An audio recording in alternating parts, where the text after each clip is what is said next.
Good evening, everybody. It's the penultimate day of the Contenders Trials EMEA season, and bringing the action today, myself, Big Hungry Phil, and my partner in crime, specific crimes not listed for obvious legal reasons, Thibble. Thibble, what have we got to look forward to today? An inspecific list of crimes, apparently, which, Well, frankly, it's probably best that we do that. First up, we have a pretty interesting matchup here. We've got Sheer Cold versus Oh Yeah, which to the American and me goes, it should be Oh Yeah, but regional differences. I'm not going to make a big deal out of it.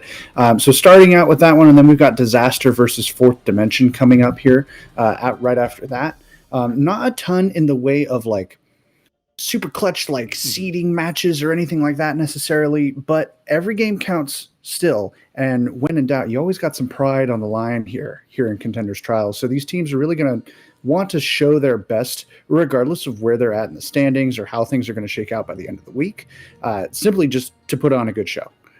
Absolutely. And of course, we're looking at Sheer Cold as being one of two currently undefeated teams in the group, the other one, of course, being Fusion University, and one of only two teams to take a map off of Fusion University was in their game the other day. So, whilst we're looking at this and going, well, undefeated team versus middle of the pack team, maybe we kind of think we know how this is going to go. There is some potential here for an upset in this round because they are a very difficult team to play against. It's a frequent talking point. Every time we get to one of these one-trick teams, they are very hard to play against because you spend almost all of your time playing against the meta, and then the one-trick team are playing against the meta, but in the other meaning of that expression. Yeah, totally. Teams like this and many teams like this that we've seen in the past have loved to play spoiler against these high-ranking, so far undefeated teams as we get towards the end of a run of trials.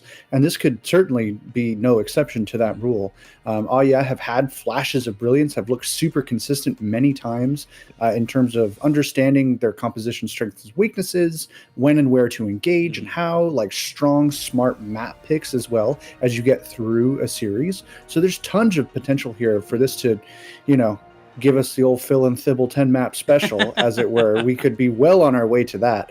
But I think Sheer Cold will probably want to keep this pretty clean, especially as we start getting towards the end of this. You're looking at seeding for contenders, all things to consider, all things you need to be fighting for, regardless of how locked in you are or how good you've been looking. Absolutely. And of course, Sheer Cold even do have their most difficult match tomorrow in Fusion University. You ready to go? Really like to go into that with as many maps in their favor as possible, just from a confidence point of view, right? Not to have the day before you face Goliath, you're facing somebody who might not be quite as big, you didn't take quite as seriously, and it turns out they had a gun rather than a slingshot and they took you out, and then suddenly you're a little nervous about facing Goliath. So they are going to want to get this done and dusted and hopefully just have the rest of the evening to chill and to prepare, and maybe VOD review in time for Fusion Uni tomorrow. Regardless, it's not important for seeding, as you've mentioned, but it is important for mental.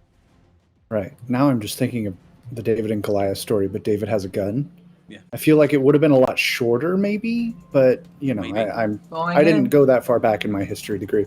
I think this one in general could throw some real curveballs. And Sheer Cold really need to not let this be like a trap game.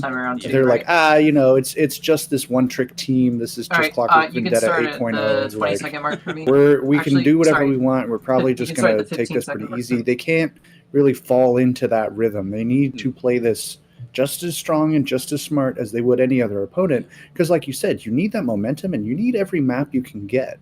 Because the seeding, there's going to be a whole seeding process for contenders. And where you end up in the trials hierarchy could affect what the contenders teams choose when they start looking at you and your fellows right after contenders trials is done.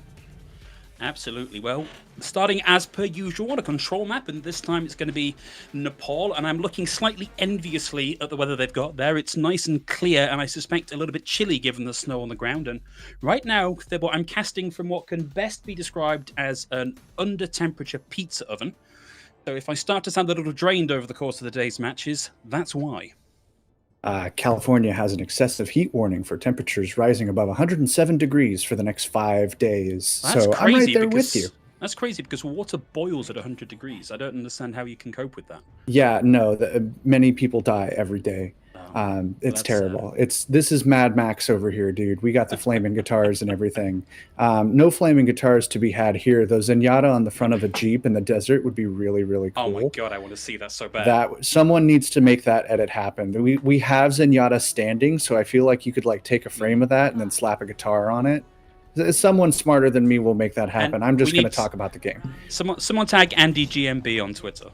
Yes, there we go. Looking at these compositions, though, getting back on track here, we've got kind of what I expect from Kaiser over on the Torbjorn has kind of been his signature thing, which is hilarious. Watch for Kaya's Junkrat. His guy is insane. But on the other side, look for Asking and Hydrangea, super aggressive, in-your-face sort of players who are actually starting the game off pretty patiently. Yeah, this has been very slow into this, but it's already working out for them as they have taken Kaya out of the equation. Hydrangea with the pocket's going to be a real threat here, and I'm Special on the Roadhog is a big, beefy, porky target even, that will take a little while to go down, but ultimately will be feeding over a huge amount of ult charge to Hydrangea. Look at that, 3/4 of the way to the duplicate after one team fight. Yeah, and I'm Special starting out on the Roadhog, going for, you know, this hog and ball strategy as we know it. Though I'm Special has kind of made a name for himself, at least in my eyes, on the Zarya. So not as much, I think, like front-loaded protection, just in exchange for raw damage and pick potential from But so far, it hasn't necessarily been working out for him. Oh, dear. Nice and quick. Hydrangea with the duplicate. Nothing out of the turret, but now in the Torb 1v1. But no, Kaiser actually oversimplifies the Torb 1v1, picks up the Mega Health pack, and ultimately wins that one out, getting the duplicate out of Hydrangea. Good, losing KZ here, but there's a quick res, and there is a lot of survivability here for Sheer Cold. They're not out of this fight just yet. That hasn't phased them, and they're rounding in on halfway through the point capped here, and struggling to make anything happen. Yeah, really kind of constantly playing like on the back foot in these like defensive, like behind the point sort of positions. They're just getting poked down really hard by Sheer Cold's composition, by Hydrangea's aggression. He wants some pick potential to come through, and I'm Special is getting a pick with that Nano Hole Hog, but he gets bombed out by NKZ, and there's still no headway here for Nah, man, and during all of that, we got the Asking Special on the Hanzo, which is throwing the ult out, not really caring too much about where it's going, because you don't need it. You seem to be doing fine with the primary fire, and it is just cleanup central. I mean, there's not really even a fight left to talk about now. No, I mean, this has just been dominant. The only analysis we can make of that fight is Sheer Cold did real good and killed everybody. You know, there's some John Madden analysis for you. Really just looking for a regroup position here on this high ground, trying to make something happen with the few tools they have, but they don't even have a lot of time to make any of that happen in the first place. Well, the second it comes online, here it comes, the whole hog, the hook lands. Carnation's down, care of NKZ getting in on the action on that one. Hydrangea not anywhere near the ultimate, but doesn't really need it right now because everyone else that's alive for right now is Sheer Cold has found a frag here. A&J gets the res, Chasm manages the touch, Chasm being ball, and that's it. It's a 100-0 shutout.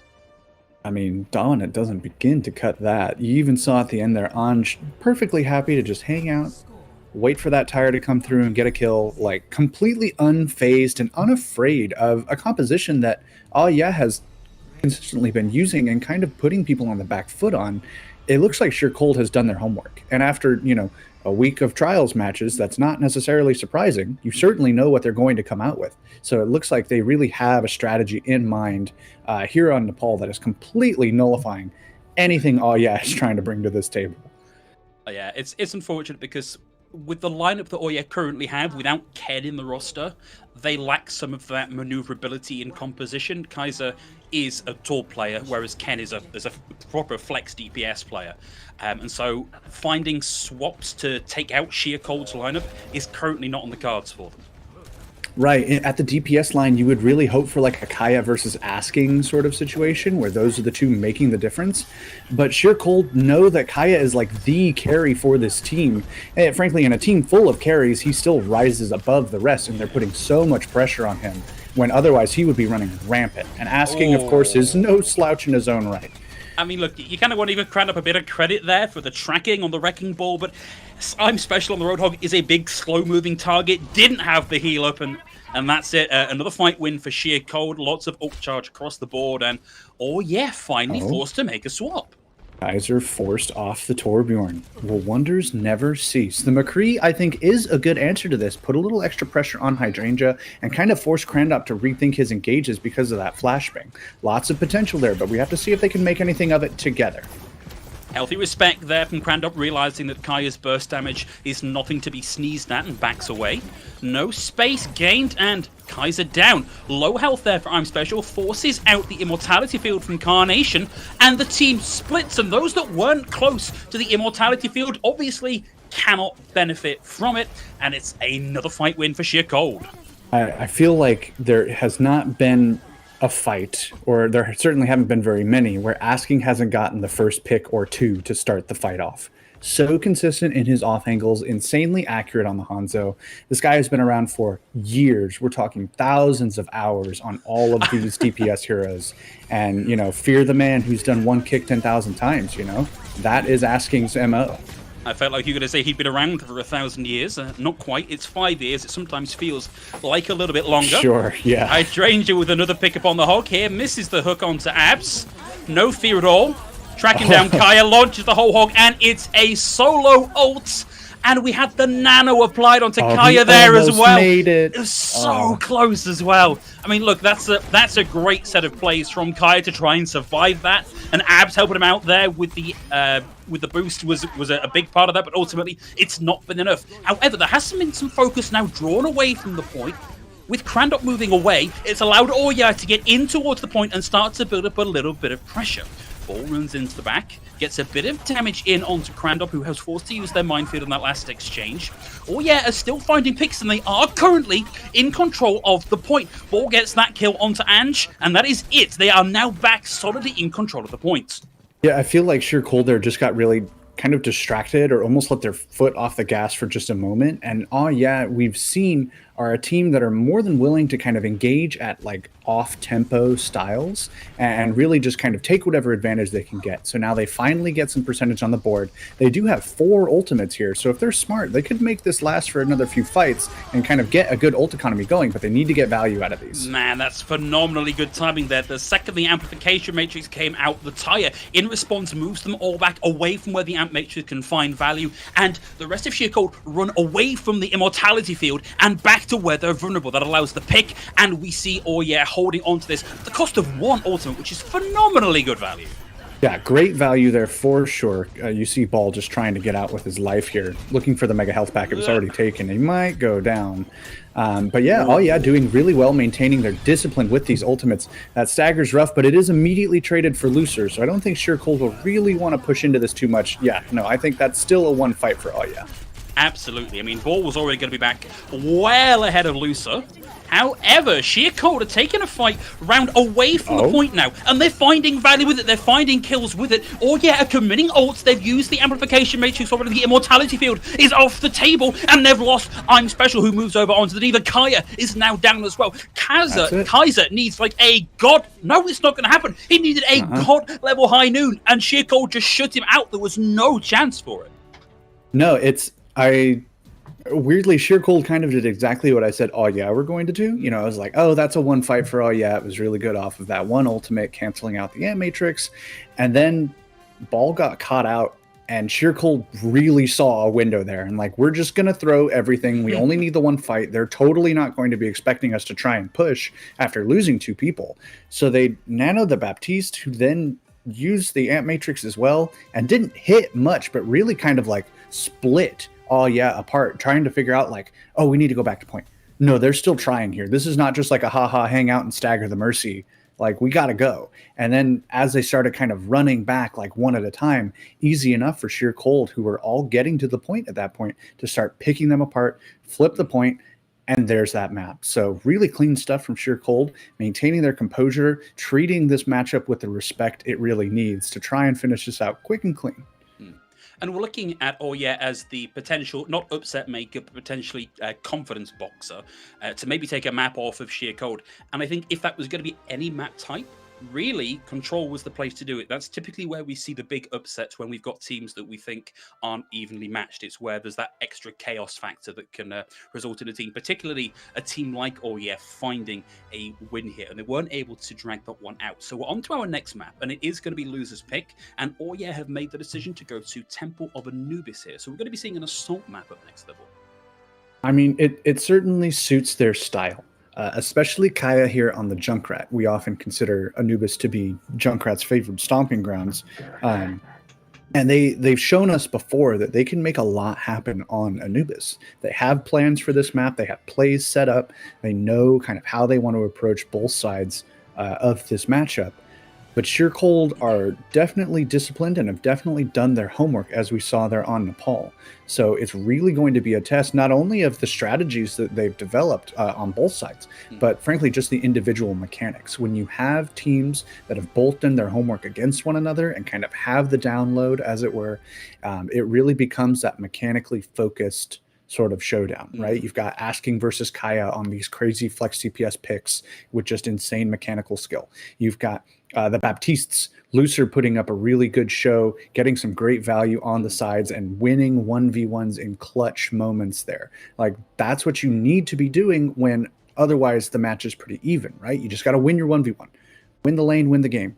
So I want to see if Oye can kind of not necessarily throw out a wrinkle, because they're not really a team that like switches it up or goes for crazy plays, but they need to approach this in a way that is off tempo, that forces Sheer Cold off of that usual rhythm or their usual pathing plan or whatever.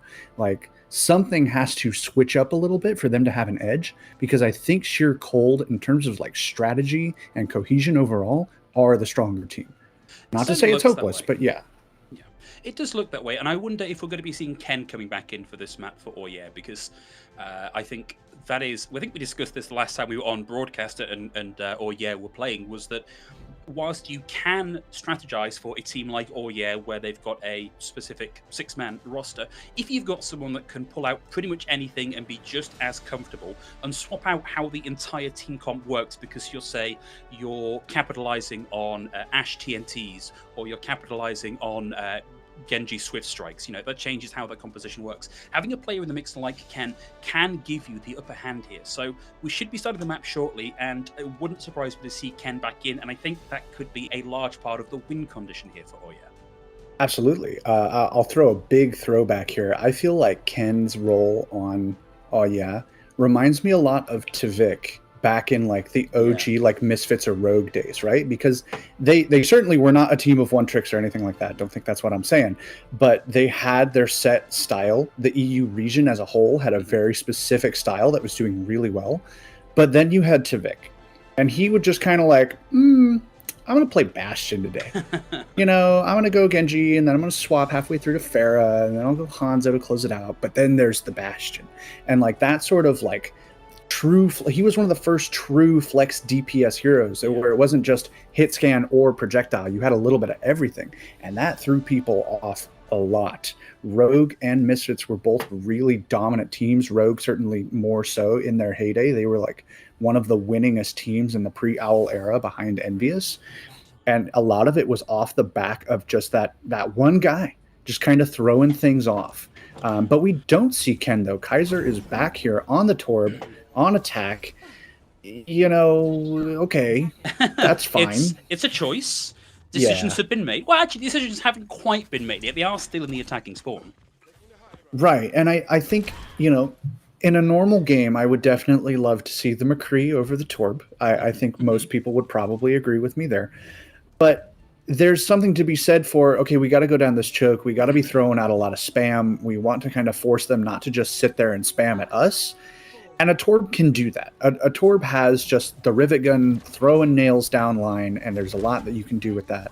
Especially with I'm Special here, kind of absorbing some of that spam coming out and kind of making it his own. Like, there's potential here. But that's a tall order for any team, especially with the Torb. So let's see what Oye can do. I'm Special and Ball have both already taken a phenomenal amount of damage, and that's given Carnation nearly 40% of the ults already. Kaiser went for a play up on the left-hand side here into the Mega Health Pack room, but ran right into Hydrangea, who comes out with literally 1, and I mean literally 1 HP. Kaya's down to Asking, and that's got to be the offense stalled out here unless you get a very quick push back here from Oye with another frag.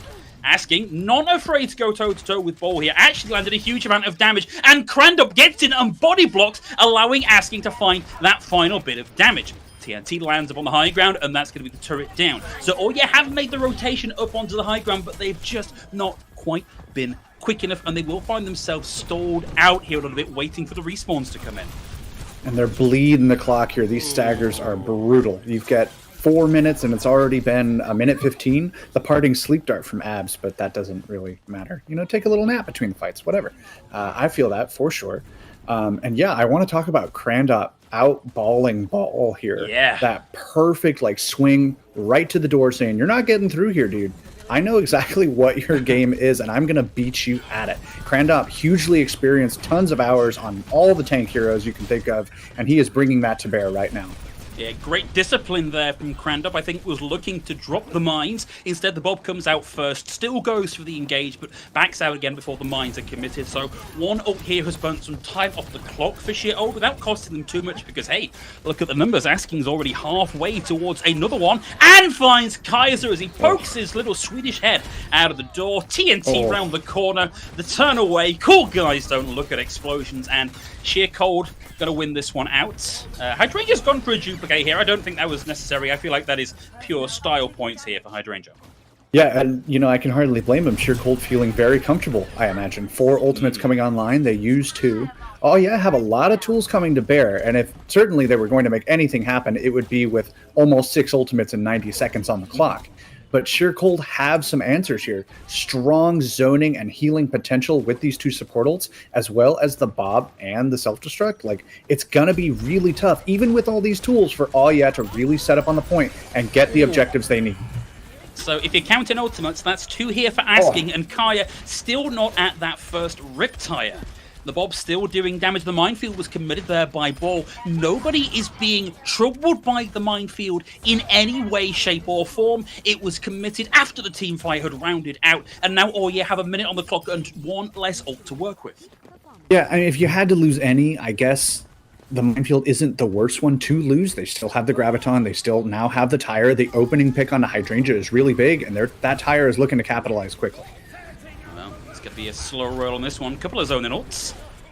Fire up over the top, but Kaya's already down, and we've got 1 second. There's just nothing there. Kaya's just found 1, though, with a nice big spray there on the Molten Core. Immortality Field now down as well, and finally, some point presence here for Oye. They're going to get that first tick wrapped up. Ball running interference to the back line here, stopping the recon test coming in. May get the finish here onto Ange, but no, Ange is able to escape. I'm Special comes in around the back to apply in a little more pressure here. Oye rounding out on that second tick. I'm Special finds Ange, and this looks like it might be the cap here. And crucially, Oye are going to cap and hold on to the Graviton Surge, the hardest ult on the board to manufacture.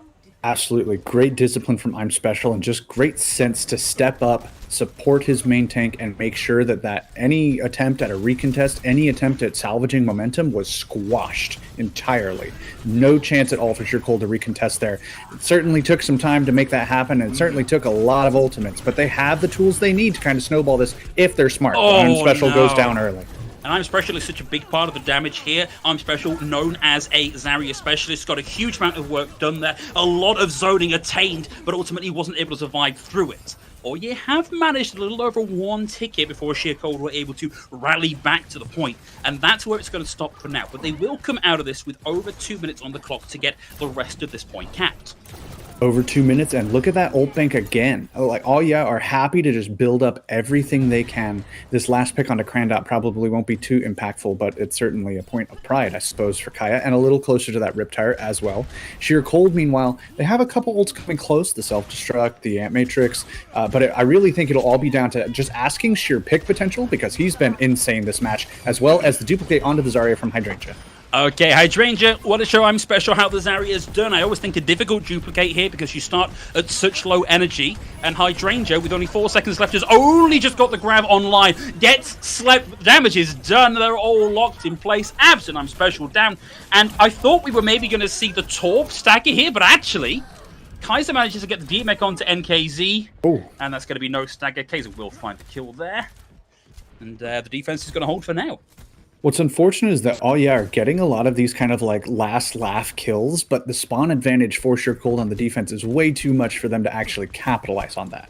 All they can do is use the ults they have in this high ground graviton. Okay. Whoa.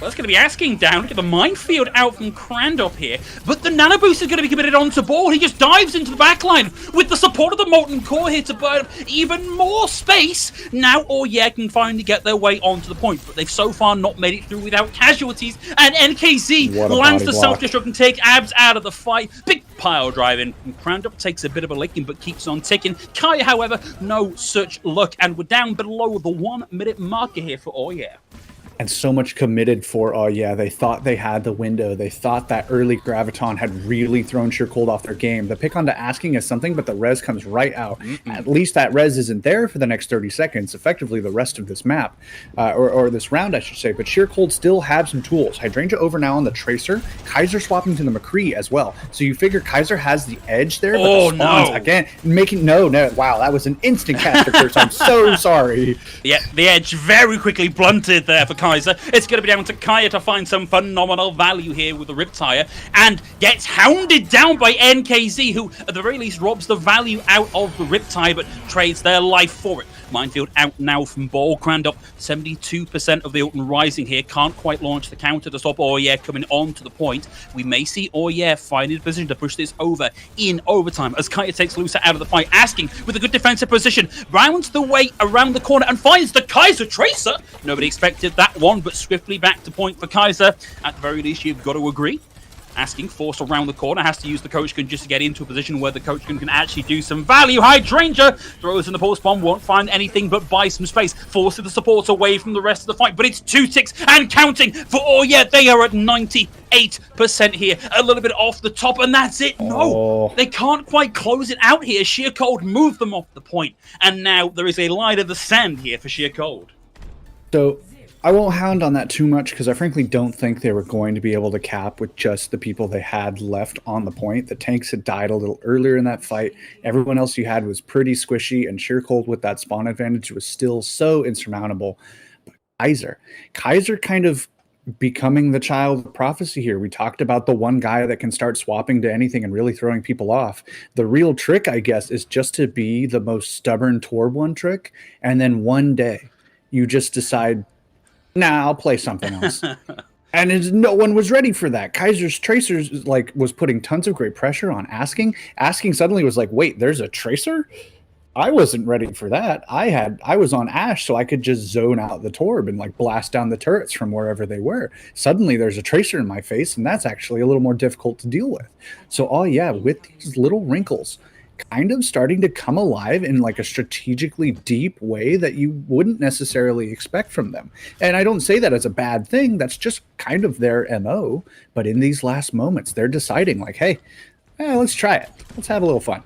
It's nice that all the history and analysis that went in at the start of this map, talking about the value that Ken can add to the team, is actually coming true here for Kaiser. We'll move back over onto the Torbjorn here now that the pressure is off, but we're good to know that can come out to some effect towards the end of the map. Right, and a defensive Torbjorn makes a lot more sense. It's gone. I'm so sorry. The curse is really strong today, and that's just how it's going to be. Kaya gets a trade on the Lucer, though. Okay. Well, that's going to be something. I guess because we didn't mention either Lucer or Kaya, they're still free to do what they want without the caster curse. But that will certainly slow things down here a little bit for Sheer Cold. And Ball is happy to commit some time and effort to chase these couple of kills. And just down. What are they doing back here? What is this? Guys, there's a fight. Is Hydrangea going for the... What is this? I wonder, are we seeing Sheer Cold go for the Fusion Uni special and get right up against the spawn doors? Is the game loading? Are we in a skirmish right now? Is it just kind of you can go wherever? I'm so confused. This fight is everywhere. What on earth? What is it? What is it about us where we get the maps, we get the teams, we get the matches? Where it's how do we analyze this? Because I don't think the players know what's happening, because I sure as heck don't. I mean, I think if anybody knows what's going on right now, it's Asking and Crandop, who seem to be Oh, yeah. the only like adults in the room who are like, get over here, like pulling on the little kid leashes and being like, we need to cap the point before you go licking the spawn doors all the way at the other end of the map. That said, I mean, it worked. Sheer Cold, Yeah. it worked. I think like Ball got like, I want to say just baited all the way out there, got the pick onto Anj, but suddenly like, oh yeah, I'm right next to their spawn. Oops, okay, I got cut out, and there goes the point. And now over 5 minutes now for Sheer Cold to make this happen. Yeah, this is a big old time bank. Kaya forced to tag onto that mini health back there to survive the impact from Asking. Hydrangea with the duplicate onto the Diva. Finds the self-destruct, nothing with the remake, and then out of the duplicate, care of the Molten Core. But I feel like the damage is being done here. The axe is up against the door, and here's Sheer Cold. Carnation able to find Hydrangea, and the Amplification Matrix now up from Carnation, but there's just nobody there to make any use out of it. Go for the remake onto NKZ, but NKZ likely to get a remake fairly quickly here. And Sheer Cold now at halfway to getting this point entirely capped. They are slowing down a little bit here, and they've managed with great discipline to stop NKZ actually getting back in the mech. They've only just found that out again. And Kaiser is going to be down to that one. Jeez, NKZ back in, likely to be taken out of the mech yet again. But hey, if he can keep getting those remech kills again and again, maybe he just gets the team wipe that way. And NKZ was waiting for that. He was sitting on that remech for a hot second. But now that's a strategy now, because Blizzard just decided that that's going to deal 10 times more damage, and suddenly it's like a real ability that can do real things. So good on NKZ for knowing like, oh, I could get a pick with this. If that Tracer comes over here, I'm just going to squish her like a bug, and down she goes, right? Like, that's a great play from NKZ. And now, oh yeah, again, just trying to regroup here and make sure that they can actually establish a hold with almost 4 minutes left in the bank. Just disengage from Kaya there, caught in the dark room, backs out and then back in again to add in the pressure. Ball and Asking traded out here. And we get the Nana boost coming out. This time it's onto Army Special, who's over on the Diva. NKZ doing a great job of zoning out Kaiser there, down very low, needs the supports back in the mix. No, don't need the supports at all, just need to get that self-destruct on the table. Carnation is down, kind of swings through Carnation. I'm Special out of the mech. Self-destruct just to get the mech back again, and oh yeah, doing a good job of cycling back onto the point, but Asking says no remake for you, I'm Special. Have the Sonic Arrow instead. Ball with the minefield. Forces Asking off the point momentarily, but Sheer Cold have got so much momentum on their side here. They've got the second tick on board, they've got the duplicate onto the Wrecking Ball. They're going to get that minefield up lickety split here and stop at least one line of contestation. There's actually nobody here for Hydrangea to do damage against. We'll eventually find it as the minefield up stops the recontest coming in on the right hand side. And a bit of a stall there from Oye, but ultimately not enough to stop Sheer Cold. We sure do get the silly ones, don't we, Phil? Man, wow, just fun. It's fun. It's great, isn't it great? Isn't it fun? Don't we all love this? 5 years of Overwatch, everybody, and we're still throwing clown fiestas like this one. That was honestly really fun. Like, I can't even be mad at the weird like spawn door holds or the super back and forth wacky duplication mixes and everything, and Kaiser swapping to Tracer just because, like, that was still fun, and you can still tell both of these teams like, yeah, we've done some homework, but we're also going to throw some random things at you that you haven't seen yet because it's late in the tournament and we might as well just get that out of the way. And both of these teams just given us a real treat. One that I don't understand, one that I cannot really parse beyond, but still something that I'm having a lot of fun with. It's been entertaining, and we've got at least one more of this match coming your way. We're going to throw to a little bit of a break, and then we'll see if Oye can dredge out a map win or if it's going to be the 3-0 shutout from Sheer Cold. Join us in a few minutes.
Welcome back, everybody, and here we are at match point. Sheer Cold currently set at 2-0 over Yeah, and that was Yeah's map pick on the Anubis just now. And whilst they made some good inroads onto point B, which you don't always get against a team of Sheer Cold's caliber, ultimately they were shut out. They get one more go here, Thibble. What can they do to turn the tides? So we talked a lot about needing to kind of like throw in an extra wrinkle, an extra curveball to try and start to throw Sheer Cold off of what was clearly a well-established plan on Nepal.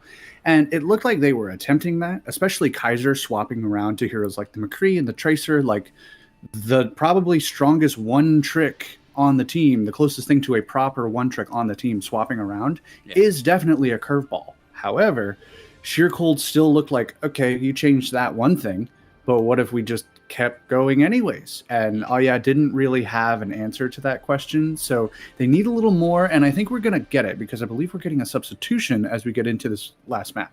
Yes, this next map. Does look like our little spiel about Ken sounding a little bit familiar, looking a little bit like a young Tavik. We can bring that back into the mix because Ken is subbing in for this next map. Ooh, and we're going to King's Row for this next one. Everyone's favorite, not everyone's, but an extremely popular map, certainly in the competitive ecosystem here. Lots of potential for moving around, lots of potential for a Wrecking Ball player to get some work done, certainly. I'm special on the Zarya, certainly will not have a bad time on King's Row. I've cursed him really bad now. Sorry about that. But in general, right, this is certainly a pick that any team can be comfortable on. King's Row is one of those solved quantities that you describe where teams have had enough time on this to whatever composition or style they want to play, they've probably figured out a way to do it on King's Row. So again, we just look at those mechanical, the 1v1 matchups. You got to start winning some of those 1v1s for Yeah to have a shot. Because right now, Sheer Cold have looked like they have every answer in the book. And I do wonder specifically, we've spoken obviously about Ken's flexibility. I do wonder, given it's their map choice and they pick King's Row, exactly what it is that Ken's going to be running here and what is going to be looking to counter. Because we've seen a lot of the Echo, we've seen a lot of the Hanzo here.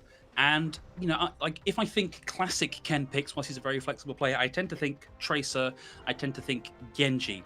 And I don't know how much value that's going to find into the composition that we've seen coming out from Sheer Cold. It's just a little bit too squishy. The kill time, or the time to kill, is just that little bit too long for both those heroes. So, you know, we want to see how this works out for Ken, but they definitely have their work cut out for them here. Absolutely. And if we see, oh yeah, and specifically Ken really try anything new or specific to deal with what Sheer Cold has been bringing, I almost kind of do want to see that Tracer or Genji, not from Kaiser, because that definitely looked like a, come on, we just got to try and play Tracer, like just try for us. But if Ken is really, really comfortable on the heroes, I want to see him start to put pressure on the DPS line for Sheer Cold. Because when you have players like Sheer Colds, when you have Asking in the backline just hitting all the shots in the world, you need to be putting some pressure on him. You can't just let him get away with it. You're never going to get anything done. So if I'm, oh yeah, I see that and go, stick the Genji on him. Throw something at him. Go counter sniper him or something. Like, you have to try to get some sort of edge in that matchup, because right now you have not been winning. Kaya is getting shut down, which is more on Sheer Cold than on Kaya. Yeah. You know, he's not sucking it up. It's just they'll nano Kaya, or Kaya will try and get an angle, and NKZ will just go sit right in front of him with a defense matrix. And that kind of nullifies literally everything a Junkrat can do. Yeah, it does somewhat. We did see Kaya, unfortunately, taking quite a while to charge up that first Riptire on Anubis offense, and not a particularly slow charging ultimate, and that's down, as you say, largely to NKZ just denying him value. Look, I'm slightly nervously, if I sound distracted, because I'm slightly nervously looking at the pick here from Chasm or Ball. I'm looking at that too. Yeah, not just me then, right? I mean, you never know. We're contractually obligated to say you don't know what they're going to pull out. Ball on the Orisa, like, I guess, right? Like, it's fine, but I really don't think that's going to stick. I really think this is just kind of a meme, like, okay, yeah, throw some spam down and then swap, like, kind of, I think he just kind of wanted to get an overview of the situation, like a high level, like, what are they running? I'm just going to check it out and then swap. I actually think potentially that's a really high IQ play, because you throw out the Hulks and that gives you something for I'm Special to combo with, it gives you something for Kaya to combo with, and you get an early pick. It's like the Widowmaker swap. Unfortunately, it doesn't work out, and Chasm a ball back on their comfort pick here, and Krandop potentially in trouble here. There's the hook. Has popped the adaptive shield, but it's not going to be enough. Now Sheer Cold need to do what they can to stall out here and allow Krandop to get back into the fight, but it's just not been good enough. Krandop has overstayed his welcome and possibly cost Sheer Cold point A here. NKZ with a bit of a purple hue, now demeched. Asking's going to find Carnation, but it's just not looking like enough. The respawn is too good here for Oh Yeah. And Asking might be popping off, but he's got to pop a heck of a lot harder than that if he wants to win the 1v6. And Oh Yeah look to be getting in position here to round out a very quick point A cap. We'll see the rest come through. Asking's back in the fight. Ball gets into the back and almost works down Ange. Hydrangea's found I'm Special, and against all odds, take a look at them now. Sheer Cold have found a way back into this fight without giving over a single tick here, Thibble. And it's not even that they didn't give it away. Oh yeah, just didn't take it. They were like, yeah, we don't need it. Like, they wanted to go for like a full fight win. They wanted to clear out the hotel. They wanted to make sure a recontest didn't come in from behind them. And I get that. But they took way too long. They took their sweet time trying to make that happen. And Sheer Cold, the spawn, they aren't that far away. You need to be moving decisively when you have such a strong opening like that. Oh, that Immortality field not quite out quickly enough there. Ken won't survive through that high noon. Asking's able to take Kaya down and protect Ange whilst Lucer's res back into the fight. And now we see 2 minutes left on the clock here for Oh Yeah on their offensive run. And I'm Special down to the chin music here from Asking. I mean, this is disastrous for Oh Yeah. They had such a window and they just didn't take it. They have some tools now to work with, but both I'm Special and Kaya can definitely be shut down by what Sheer Cold have to bring to bear. Lucer's amplification matrix alone could put so much pressure on them, and here comes a minefield from Kranda. Man, that's great as well. Cuts off the entirety of the right-hand side of the statue, will funnel Sheer Cold in, or at least stop them taking angles around the statue. Taya will buy a little bit of space as players back away from it. Asking with what felt to me like a bit of a BM high noon there. Carnation staring worriedly down the barrel of the gun as the res slows them to a crawl. 1 tick on the board now for Oh Yeah, but with 1 minute left to go, I don't know how quick they're going to be at getting the rest. That was just a oh no, oh no, oh no, no, no, no, no. Like, if only I could cancel this. Yeah, you're tied to the tracks, and that train is rolling. There is absolutely nothing you can do there. NKZ just throwing the YOLO bomb, does not get anything. He kind of undershot that. It just looks like Sheer Cold are perfectly comfortable with how this is going. They are fully in the driver's seat. They have the momentum they want. And are really struggling, it feels like, to kind of get out of their own heads and just play the fight they want to play.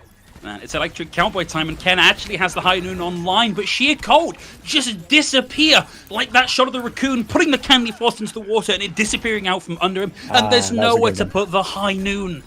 Will have that for the next fight still, but they've got 24 seconds, and with the mobility and the oppressive pressure that Sheer Cold have, I don't know what it's going to do for them. No, you saw there Ken trying to step forward with Carnation and really just make some pick happen, give them some window. But Sheer Cold were all right there, perfectly ready to take the 2v6. And suddenly, you're coming into this with 5 seconds left. Are you even going to be able to touch? Oh, asking with the ultimate zoning Deadeye here. Ball tags on for a split second and gets the overtime wick ticking on down. I'm special, down. Ken equalizes, taking Lusa out of the fight. Hydrangea on the hunt here for anything with this duplicate. Won't find it, but buys enough pressure for Ange to bring Lusa back into the fight. And Kaya now has a Riptire. If they can survive through the self-destruct, which Ken and Kazam ain't going to be able to, we will get that Riptire online. And it does find Asking, but it finds Asking and nothing else. And Sheer Cold are still on the point in droves. And now they need just under half of the point cap for them to win out the series in a 3-0 shutout. Right, and at least there was more than a tick captured for Like that's the one positive asterisk, but there is no draw condition. This is win or lose here, and that wall is not particularly high for Sheer Cold. I just want to go back again to having that opening, having 2 picks up. Everybody ready to go onto the point, and they just spent so much time. I feel like just getting run around the rosy basically in that hotel long enough. Like that was purposeful on Sheer Cold's part. The remaining members of that team said, we just got to stay alive long enough for everybody to get back, and then we can totally win this fight. And that's exactly what they did. And took that bait so hard. They could have just sat on point, forced whoever was left to get onto the point and try and contest it, and that just never happened. And that could have really changed the entire landscape of this game. And now they're really just trying to figure out, what can we do here? Bringing out Abs on the Zen, hoping for a little extra damage and pick potential against these aggressive inroads. Ken on the Tracer now, and Sheer Cold, I think they're just going to kind of play whatever the heck they want. Like, I feel that they're so confident right now. Yeah. And of course, a team of Sheer Cold's caliber, if they run into this composition from and it doesn't work, the... Okay! Okay, all Round of applause in the chat for Abs there, please, everybody. Hydrangea really sent a message on that one. I was going to say, you run into that and you maybe swap out. We will see Hydrangea moving back over onto the Echo, but really it's going to take 1 kill and a snowball here, and Sheer Cold are likely to take this. Ball's putting on a bit of pressure here onto the low ground members of Sheer Cold. The high ground members currently being ignored. ASCII managing 40% of the ultimate already, and Sheer Cold slowly inching forward here on towards the points. ASCII knows exactly where Kaya is, lands the arrow, and it's all starting to fall apart now for Kaya off the board. Immortality field down. I'm special. No longer feeling quite so special. Carnation wilting. Ball off the table entirely. Kaya's going to swap over on to the Symmetra just to try and get a TP back onto point, but this is going to be too little too late as Ken is taken out of the game entirely. Nope. And Sheer Cold shut out and continue their undefeated streak. That puts them level now with Fusion University, 5-0, moving into the last day of play. Level for now. We got the nice tiebreaker at the end. Oh, that's going to be such a spicy one. But I feel like that last push there from Sheer Cold was really a microcosm of the entire series. Like, just such a calculated, like, strangulation almost, which it's kind of a brutal term, but like, they effectively just squeezed in all together. Just, okay, we got to pick. Take another step. We got another pick. Take another step. Get up to the high ground, get another pick. And like, there was nothing I could do there. Shout out to Abs. I used to like leg day, but now I like Abs. Just the nasty opening shot there. Pretty much the only like real positive moment in that push and in that map for you take the L, like it's rough, but you kind of have to move on as a team like that. But there were still, I think, some positives for all to look at. I think at the end of the day, when they got the openings to play it their style, the way we're used to playing or seeing them play, I should say, they still looked good. Yeah. Like mechanically, they still have what it takes. But, and this is a problem we see with all of these teams of players who very stubbornly stay on their particular heroes. You eventually just get the download and know exactly what they're going to do and how they're going to do it. And that usually happens towards the end of a Trials run. And here we are. In the best case scenario, it happens towards the end of Contenders, but that's likely all that we see from until next Open Division. It's only the top 4 that move forward from Trials into Contenders proper. And that is the first match now out of the way. But before we move into our second match of the day, we are going to have a brief interview. So whilst we get that lined up, we're going to throw it to a little break, and we'll be back in just a couple of minutes.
Welcome back, everybody. Here we are with the interview portion of the show, and joining us from Sheercold is main tank Crandop. Crandop, congratulations on the win. How are you feeling on the back of that win? Feeling well. It was a nice win. Nice 3-0. Went better than expected, honestly. But happy with that, yeah. Fantastic. Definitely. Yeah, so we talk a lot when we get to teams like who have very set strategies, let's say, and kind of mention how teams can kind of do their homework pretty easily. What was kind of the process for strategizing against this team now that you've seen them kind of run through trials, you kind of know what they're about to bring? Like, what was that process like? Well, we just looked at their heroes men and tried to figure out what heroes could be good against it. But honestly, we were pretty confident in our own mechanical skill, so we just decided to just bring the mayhem to them, you know. We decided there's no strategy involved, nothing. We just went in and we just played our heroes and played well. We didn't really have any necessary strategy in there except from just playing Echo when they had Kaya and Kaiser in, because Echo is good against Sword plus Junk. So we decided to do that. There you go. Yeah, fair enough. I wanted to talk to you about the transitive property in Overwatch, because you've got one matchup left, right? You've got the scariest team in the group, Fusion Uni, left to play. Took a map off of Fusion Uni when they played. Yeah. And they couldn't take a map off you.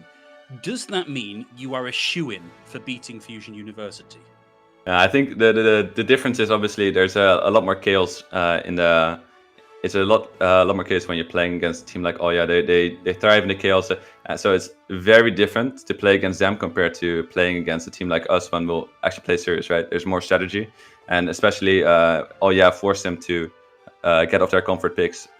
For example, Jack Iris Winston is obviously really good, and they forced him to get off that hero. So I think we were definitely going to have a shot at performing well against them, but I don't think just because we beat a team that got a map of the other team, not that we're better. No. Okay. And that's what we think about your transitive property, Phil, whatever the heck that means. I'm an engineer. I know some things. Yeah, well, I'm a history major, and so I don't care about that. We had a question actually from one of our producers who will remain nameless for the sake of their job. But kind of the question basically is like, you've been around in Contenders and in this tier 2 level for a hot second. Is this like currently your main like driving goal? Do you have like side hustles or school that you're working on? Like, we've seen players come through here who are bouncers, mechanics, students, retail workers, everything like that. Kind of what's your story right now in regards to balancing the rest of your life with that grinding tier 2 mentality? About a year ago, I think about exactly a year ago, I got finished with school. The what's called it, Dutch education system is a bit different. You can do different types of levels. So I got done with my high school a year ago, and then I'm currently in a gap year. I talked to my parents and I asked if it would be all right with them playing for a year, just fully focusing on Overwatch, trying to get to Overwatch League the upcoming season. If it doesn't work out, then I'll have to look further into studying and all that. But for now, I'm just in a gap year, trying to full-time focus on Overwatch. The years before this, I was balancing it between school and Overwatch professionally. Well, we here at Monkey Bubble will be crossing our fingers that we continue to see you climbing the ranks and keeping in the community for as long as possible. But we are very shortly going to have to move on and cover another match. Before we let you go, Crandop, anybody you'd like to give a shout out to? I mean, I'd like to give a shout out to William Mamone. The guy's absolutely nuts on every hero he plays. He just goes crazy in every official, and he's only been around for a very short time. Yeah, he's definitely a rising star. We're looking forward to seeing more of him when he hits Contenders in the upcoming weeks. But Crandop, thank you again for joining us. Good luck in your match against Fusion Uni tomorrow, and good luck for the Contenders season coming up. Thank you. Thank you. Everybody else, we are going to throw to a quick break while we get our next match set up, and we'll be back with more action in just a few minutes.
Welcome back, everybody, and welcome to the final match of today.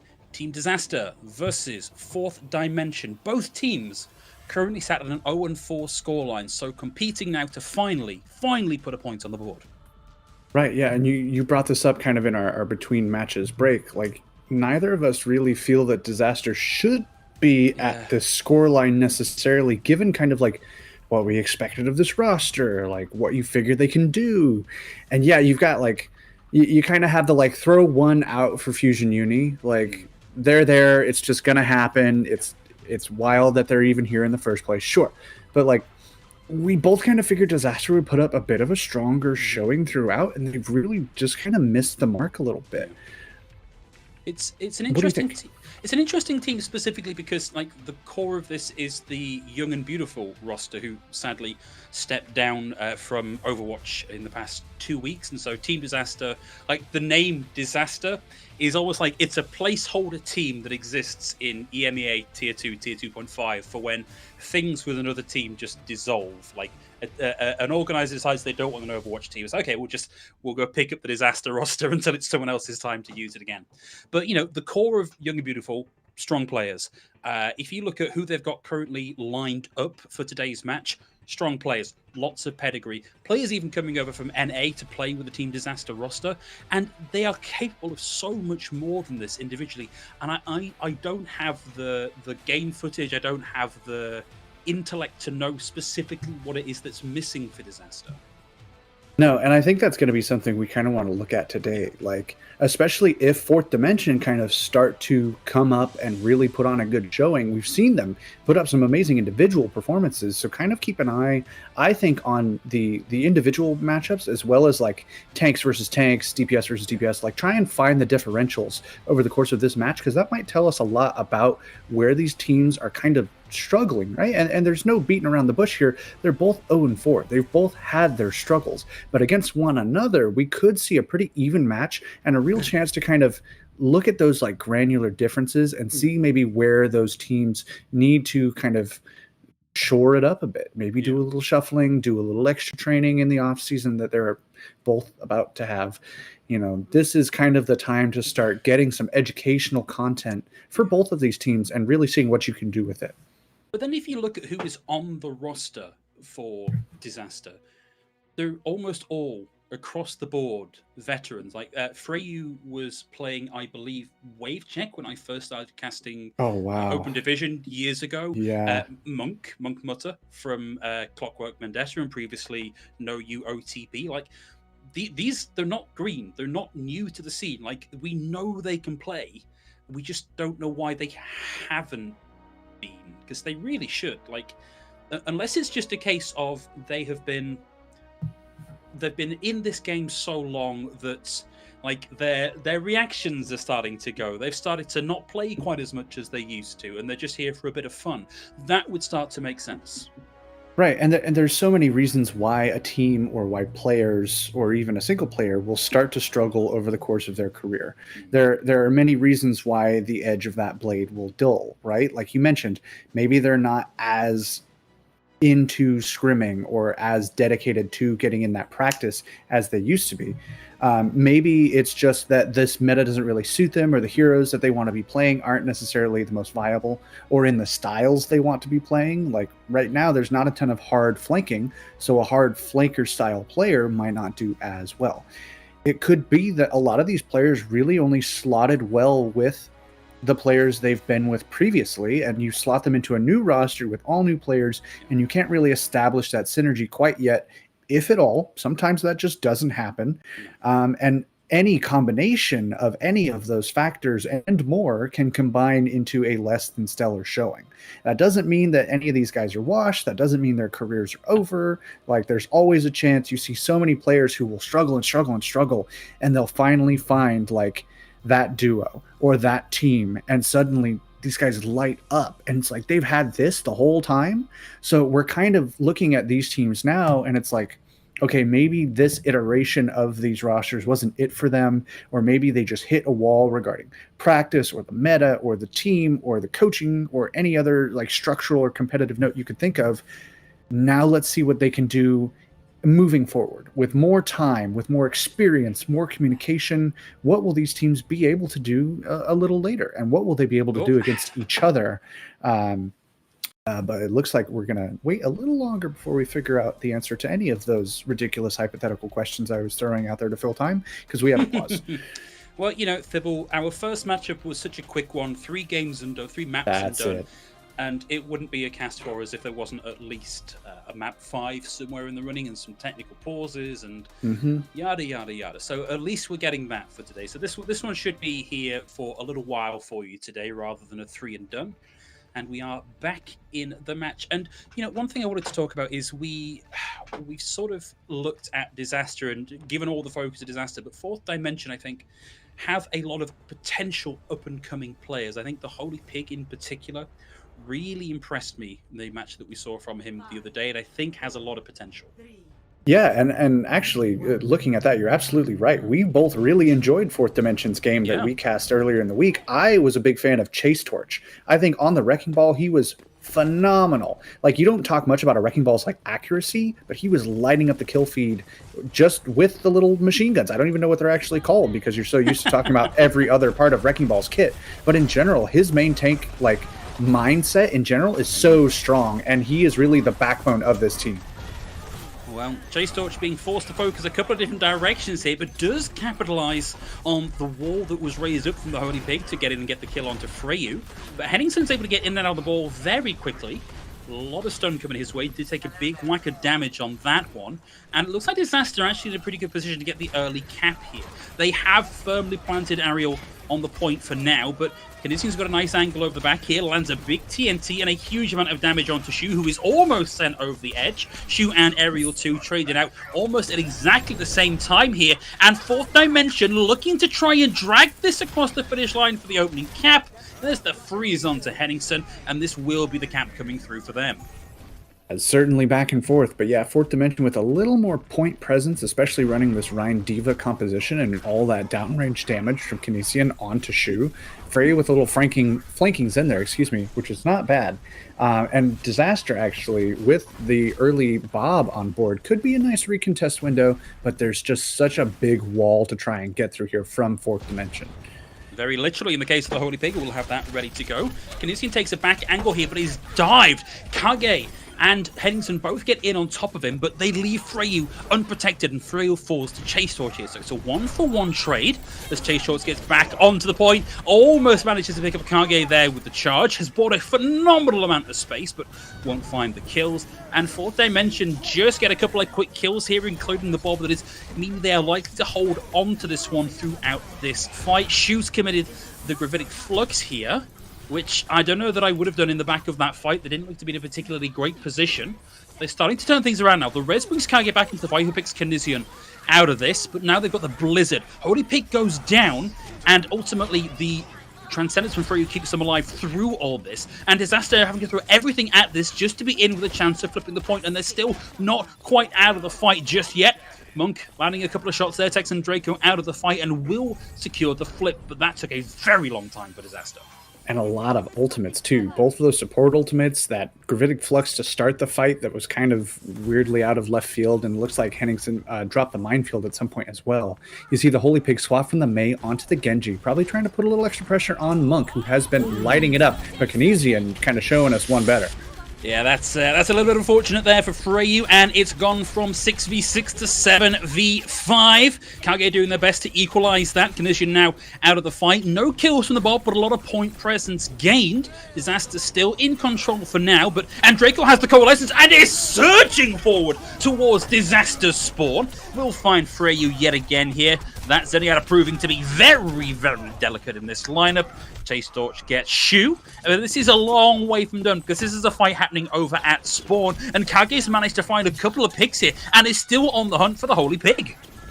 Right, and Holy Pig actually getting away, actually getting back to his healers. I totally did not expect him to live through that, but I suppose you take it, especially if you're the Holy Pig. He's still getting kills. Kage goes down and Momentum goes down as well. This guy is lighting it up. Yeah, Holy Pig doing a lot of work here. Hasn't managed quite enough yet to secure the flip. Disaster currently in control and about to lap Fourth Dimension. Chase Torch will have the Shadow online. No need to use it just now as Disaster back away and give that over for Fourth Dimension, but a quick pick comes back the other way with Kinesion now over onto the Tracer taken out of the fight. Transcendence triggered here from Freyu. Allows Disaster to stay in that fight that little bit longer. They're going to be looking for an additional pick. Monk's able to find 2 here. The hit can specialist from Days of Yore with the 4. Chase Torch down, and Disaster win out the fight. Wow. Just, you talk about Monk. When we saw that Monk was in, Phil made a noise that I can only describe as primal. This guy is really good, and he's been around for a long time, kind of like in and out of the scene and in and out of kind of the public eye in terms of his performance. But the guy's still got it, and I think that's a real edge for Disaster as we approach what's looking like the end of this round of Fourth Dimension. Are not quick, but there are so many tools on either side to match this. Ooh, that's a big opener. Freyu down. A lot of the additional damage now taken off of the field entirely. And there's going to be Fourth Dimension with a quick 2, taking both supports off the table. Holy Pig with a dash out from the range of the Gravitic Flust, but into the range of Kage with the Pulse Pistols. And now it's Kinesion on the hunt with the Pulse Bomb online. And Fourth Dimension look like they're in a position to flip this. Very close to it going the way of Disaster.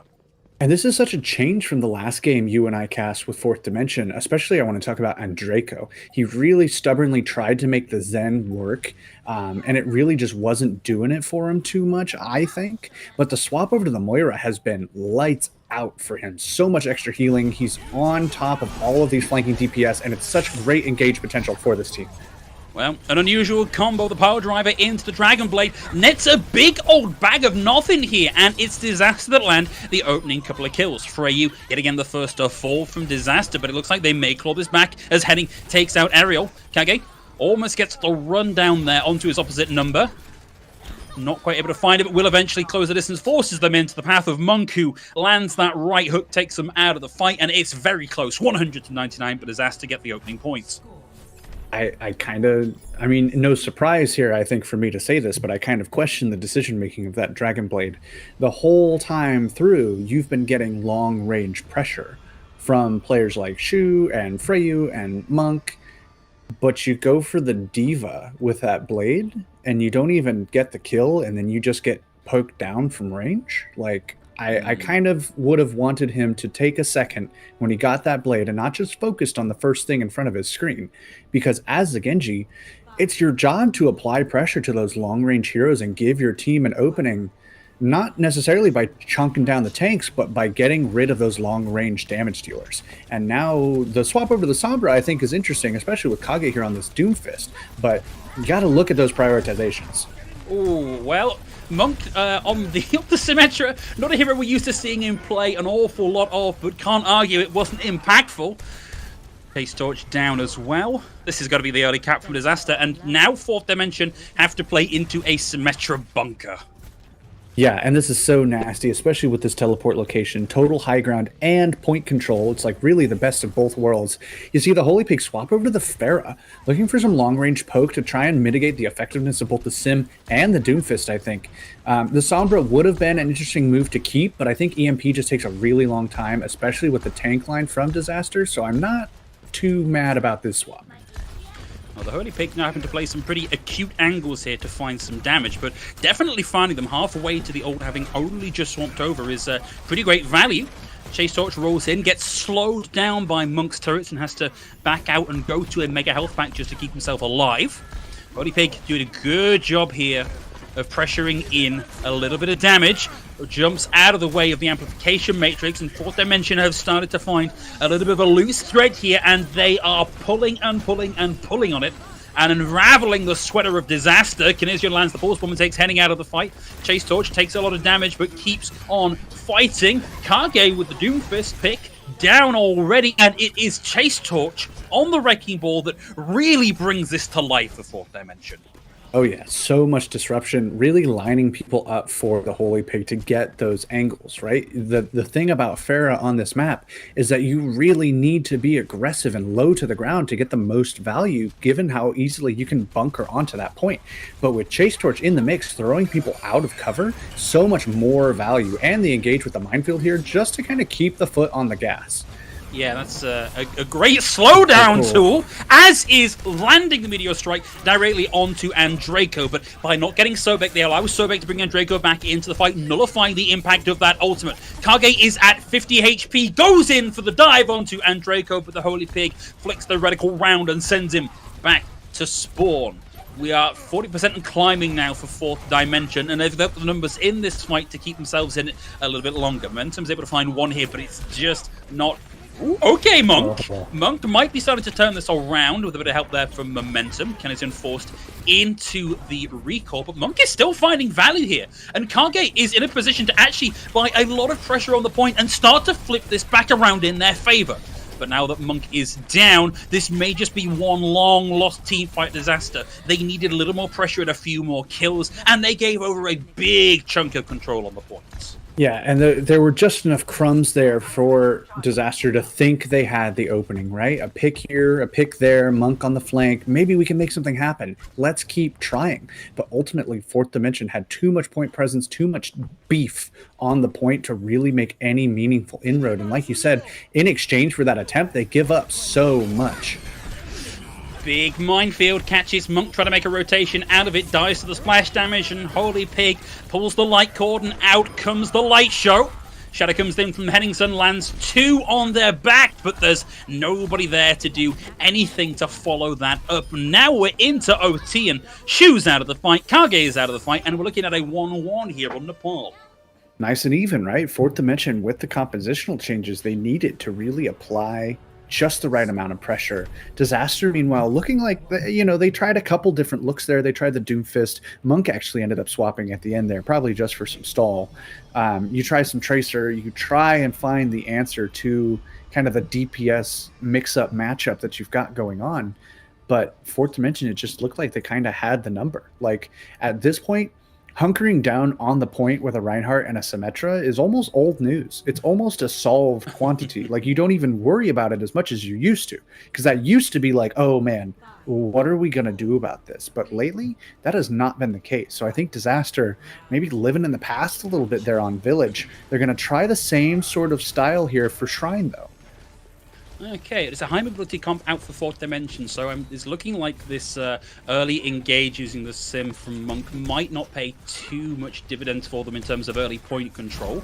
We've got Kage playing bounce on the left-hand side, makes the rotation to try and catch somebody coming up through that left-hand path. Monk has this pretty well turreted up here, but Fourth Dimension can take a whole range of angles to stop them finding this. Andraco, this time on a Zenyatta of their own, is the first to fall. Henning finds a second here, and Chase Torch is doing what they can to equalize this, and Holy Pig is able to find one, takes the support out of the equation and gets a good chunk of ult charge on the table, but ultimately it's looking like Disaster have the ball squarely in their court. There's only so much Chase Torch can do to keep this alive, and Disaster mount the first cap. Yeah, Disaster now, again with this drastically stylistically different composition of trying to just kind of bunker down on the point, but this time they're not just sitting there and waiting for Fourth Dimension to engage. They're moving along, they're making those rotations like you called out to see what they can find and see what momentum they can gain while they also maintain that foothold on the point, especially with the help from the mobility of that teleporter, which is great. Now Fourth Dimension really trying, really scratching their heads like, okay, yeah, some of them are on the point, but then some of them are like looking for us. Like, who do we go for? And that decision-making process is taking them some time. Well, Holy Pig pulls out the blade, but Momentum, always on the side of Disaster here, manages to pull out the sound barrier and keep the team alive through it. And ultimately, that has allowed Disaster to weather the storm. And the Holy Pig getting chased down here, back end of the fight, and find themselves staggered out slightly. I'm expecting the DMX to come through. Henningsen has the shatter. No need to commit it here, but she was able to find Sobek and Disaster back out there. Now over halfway to getting this locked in. And Fourth Dimension don't have a lot of ults to play with. And I was just going to call out, I'm really hoping Holy Pig swaps off the Genji after that blade, because that's the second blade I've really kind of wanted to dink him for. Swapping over to the Pharah, he got so much value on it on Village, and there's tons of open sightlines to keep that happening. But there's also Freyu with the Am Matrix. Let's see if he can get anything done. Holy Pig like to be very quick on this barrage. Kage goes to the 1v1, dodges the sleep, comes in around the corner, and gets the supports in. Takes Andrejko out of the fight, guarantees the 5v6, and now they get the photon barrier to play around here. Just a little bit more survivability for your money. Beautiful dive comes in from Shu, but can't quite chase down the Holy Pig, who needs to very quickly get this barrage on if they want anything done with this one. Level 2 throws in the self-destruct. Nothing out of that, or the remake this time. Sobek will have that Valkyrie currently running, makes it difficult for them to actually be taken out. Kage with the sound barrier, happy to take the 1v1 versus Kinesian. Disaster still in control, and it's the barrage from Holy Pig. It finds 2. The Holy Pig trades out, and the D-Mech comes through. Kage is able to find Andrejko, but this now has got to be 4th dimension with the numbers to make this happen. Yeah, and they certainly invested enough to make it happen, right? Look at the ultimates there. They used the self-destruct, the Valkyrie, the nano boost, and the barrage, which of course ended as all barrages do, with the Pharah killing herself. Rest in peace. Disaster, though, also invested a lot, including that sound barrier, which is a slow building ultimate, I should say. The fast building one, Freyu, started the fight with that Ambientrix and already almost has another going. So Disaster with some good ult economy, a good opening to try and recapture this with 82% on the board. The 4th dimension are not going to let them move in easily. DPS pins are coming in from 4th dimension, and Chase Torch lands Henningsen lands no, it was Chase Torch landing a good minefield right on the stairway on the left-hand side. But it's Andrejko that's the first to fall here. So Disaster put themselves up in the fight. We'll see the res come through. There's no ults on the table here for Dimension. Kinesian's going to find the Pulse Bomb coming online, but won't need it, looks like. Enough being done here with the primary 5 for 4th Dimension to cement their hold on the point. And as we round 87% here for 4th Dimension, this is very much last fight territory for Disaster. If they can't come back into this fight, that's it. They are losing this map. Absolutely. In 4th dimension, they're kind of making Disaster do the John Travolta gif of like, where did they go? They used the Matrix early in that fight, and they got nothing out of it because 4th dimension just left. And now they have plenty of tools to hold on to this point. These support ultimates coming online, the nano boost already out onto the Pharah. Like, this is looking really good for 4th dimension. Yeah, that's a lot of burst damage coming in from the Pharah. We'll see Monk and Andrejko traded out more or less the same time here. Holy Pig blasts away from the line of damage and now has the barrage, but Kinesian gets his name in the kill feed. There's the double boat supports for Disaster out of the table entirely. The Holy Pog able to get one with the barrage. The self-destruct out here from Shu won't be allowed to remake, and 4th dimension put the first point on the board for this series. Certainly contentious. We said this was going to be an even one, and it's looking to kind of live up to that billing. The 4th dimension, though, just looking so good in terms of their strategy regarding engaging on fights, right?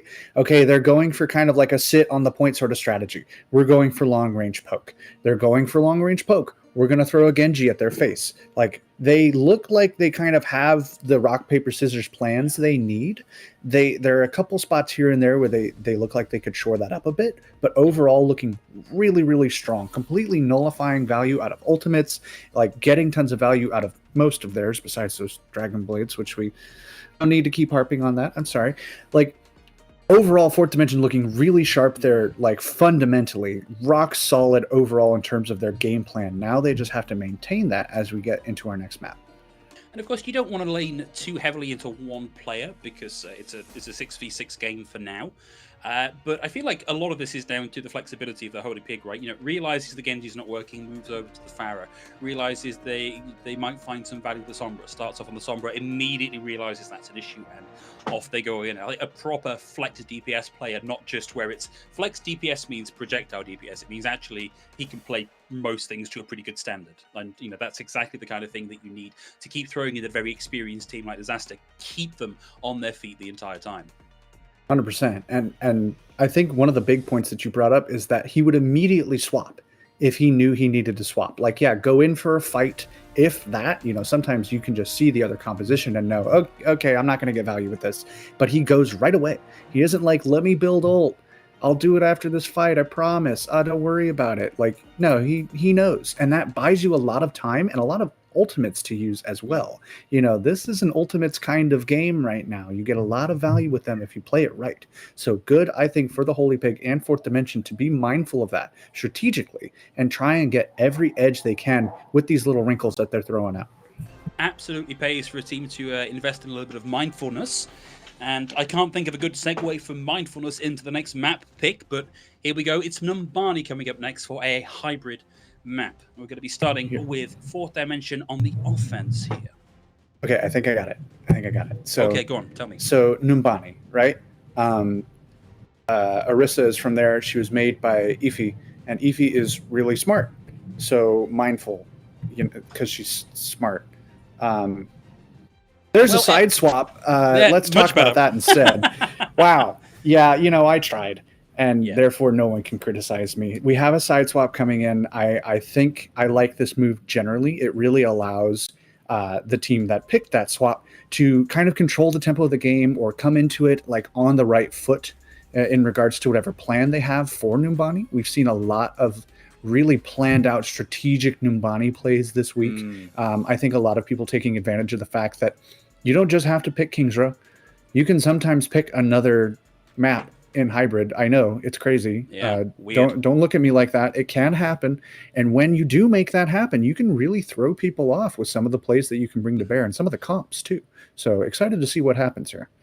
Indeed. And just an update, apparently it's not 4th Dimension attacking, it's 4th Dimension defending here. So we'll get a little bit of a handle on what they're going to be running before we get a handle on what Disaster are going to be running. And hopefully we'll be in the map in the not too distant future. I feel like Numbani it's a weird map, right? It's the point A is it's like a big amphitheater. Like there's a lot of high ground to low ground transition where if you don't win that outright very quickly, you can find yourself either heavily stored out on streets or never get the streets phase. Like it's a real all or nothing map. And so I feel like it is unless you are very supremely confident in your approach, I think potentially a bit of a risk when the match is so close. Yeah, no, Numbani, I think we talked about this the last time we saw Numbani as well. This is a risk taker's map. Yeah. This is an all or nothing, like where you're going to finish this and look really good, or you're going to get like held in streets phase, or even on first, which is obviously not very good. But at the same time, right, that could happen to you. But if you do it right, that could also happen to your opponent, which is amazing. Like a streets hold or a first point hold gives you so much time and wiggle room to try and figure something out that works. So if it pays off big. But if it doesn't, conversely, you're getting thrown out of the casino because you had too many free Mai Tais, which has never happened to me. No, clearly not. Don't worry about it. No, I am a child of God. That would never happen to me. But here now, not looking at any of that, I'm liking what we're seeing from Disaster here. I think the double bubble dive on attack makes a lot of sense, trying to take advantage of that high ground, but stay flexible in your angles of approach. Meanwhile, 4th Dimension answering back with the Diva Winston dive, because that is a dive. It's not a rush, folks. If it's Diva Winston, it's dive. With the Echo as well, providing tons of long-range poke and just being able to establish yourselves, but also stay flexible in your defensive angles too. Yeah, seeing a bit of staging here from Disaster. They're waiting for Kage to get into position, but Kage is being chased here by Kinesian and bullied away from really what its engagement. But they send Henningsen in with the bubble, and it's the Holy Pig that finds. Like we were looking at what was happening to the Ana there. We thought that was going to be really fun to watch what Andraco was doing. But when we were watching that, the Holy Pig just pulls the rug out from under us, gets a 3K, and 84% of that ultimate. That is gross, frankly. That's nasty. And Andraco got the kill on the Henning. So he still did some crazy stuff there. I have no idea how that even happened. But yeah, like I said, right, the 4th Dimension's composition is all about, okay, stay flexible on your engage and just front load with damage. Like your tanks only have such a small window to dive because they're getting pressured so hard from a composition like this. And Kage and Kinesian, that's actually a really interesting matchup because they want to keep each other honest and keep that pressure off their tanks. So keep an eye on how those tracers move around each other. Okay, early dupe, and it is scientist time. And now it's sweepy scientist time. That's unfortunate for the Holy Pig, who was spending most of that duplicate asleep, but now has the Primal Rage, receives the stun, flows the arms, and has to get out of there super quick, and Sobek dies in that exchange. And now there's a window here for Disaster. They've got the nano boost, they've sent Henningsen in, but he gets slept on the Primal Rage, immediately woken up again. Is there enough pressure coming his way to take him out of the fight is the question, I believe. Holy Pig's able to find Henningsen, but we've already got 1.5 gained here for Disaster. Sobek's going to bring Andraco back into the fight. And now it's the answering Nano Boost. This time Andraco onto Chase Torch, who almost has that. Now has the Primal Rage online. Lands the Stomp. Both supports taken out of the fight here for Disaster. There's been a lot of point percentage given over here by Fourth Dimension. Chase Torch gives a little tip of the cap to Monk on the way through. Runs him down with the Particle Cannon. Not out of this fight just yet for Disaster. They still have a little bit of point presence, but they have recognized it's on to a loser, and they're backing out as much as they can here. And Chase Torch really showing up there. I think it was great that we were on his POV because he really just carved Disaster apart. Such a great Primal Rage with so much burst potential off of that Nano there from Andraco as well. There was really no answer there. Like, how do you deal with that much Scientist flying at you, right? Like, you don't. Your team just gets split, and that's GG next. This opening pick onto Sobek, though, is exactly what Disaster needed. Yeah, that might be another case of GG next, but the Holy Pig has the duplicate and finds a big beefy target to find ult charge onto. Has the self-destruct, gets pressured, but finds a pick. Gets out of the duplicate, but is able to find Freyu with that self-destruct.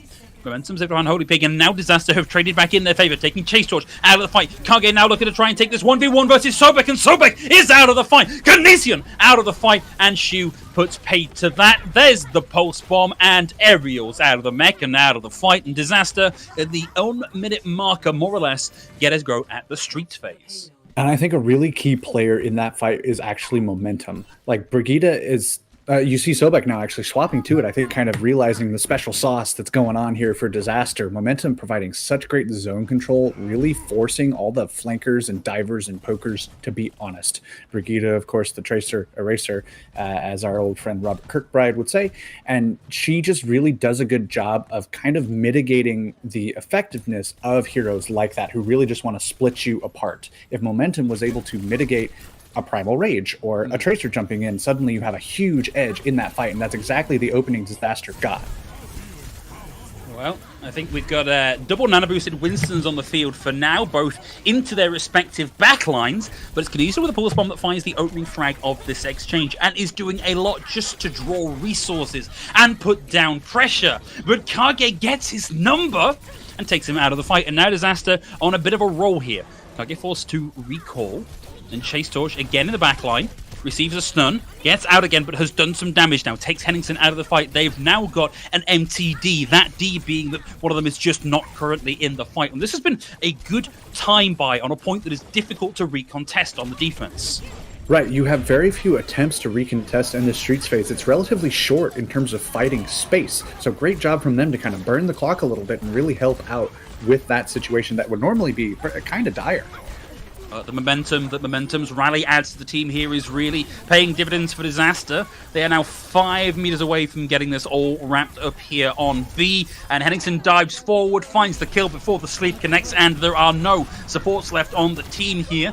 Canisian finds a parting blow. The duplicate is used now by the Holy Pig, and Disaster just now need to get rid of these last few niggly-tiggly little people left on the point, runs them down, and we get a crack at point C here for Disaster. I really like the momentum provided by Momentum's rally. I think that was a very clever line from you, by the way. Thanks, I think. And does that? No, that was not sarcastic. I was being genuine. That's just my voice. Disaster did a great job there, as you said, of kind of layering all their tools, kind of burning time off the bank and keeping their fight going, and now have tons to work with in this last phase. Not quite able to get the one click onto Aerial 2, but you take what you can get. No, that would be really good to stop the remake coming through. It was close, but no cigar, unfortunately. And Fourth Dimension may have just found a little bit of extra sauce here to keep this going, as they will take Monk out of the fight in the middle of the high noon.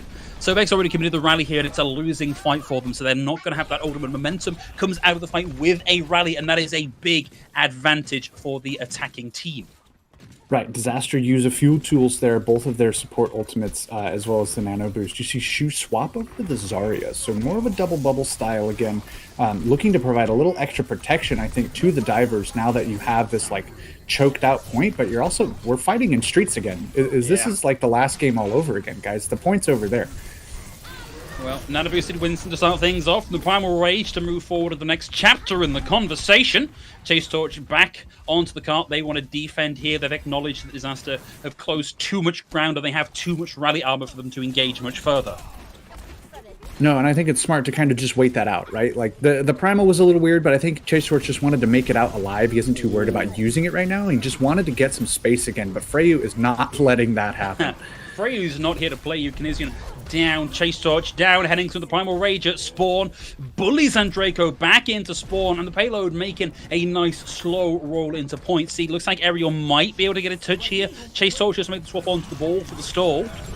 And hiding in the back from Kage, but the Holy Pig just sees the open mouth in the middle of the voice line and crams the pulse bomb into it and takes him out here. But Chase Torch is now down, and that is a big part of the stall taken off the table now, Fourth Dimension. Kadesu makes a big rotation into the back and pulls the trigger and takes Freyu out of the fight here, but I just feel like it's too little, too late. Disaster have the numbers. Kage an answering pulse bomb onto Kinesian.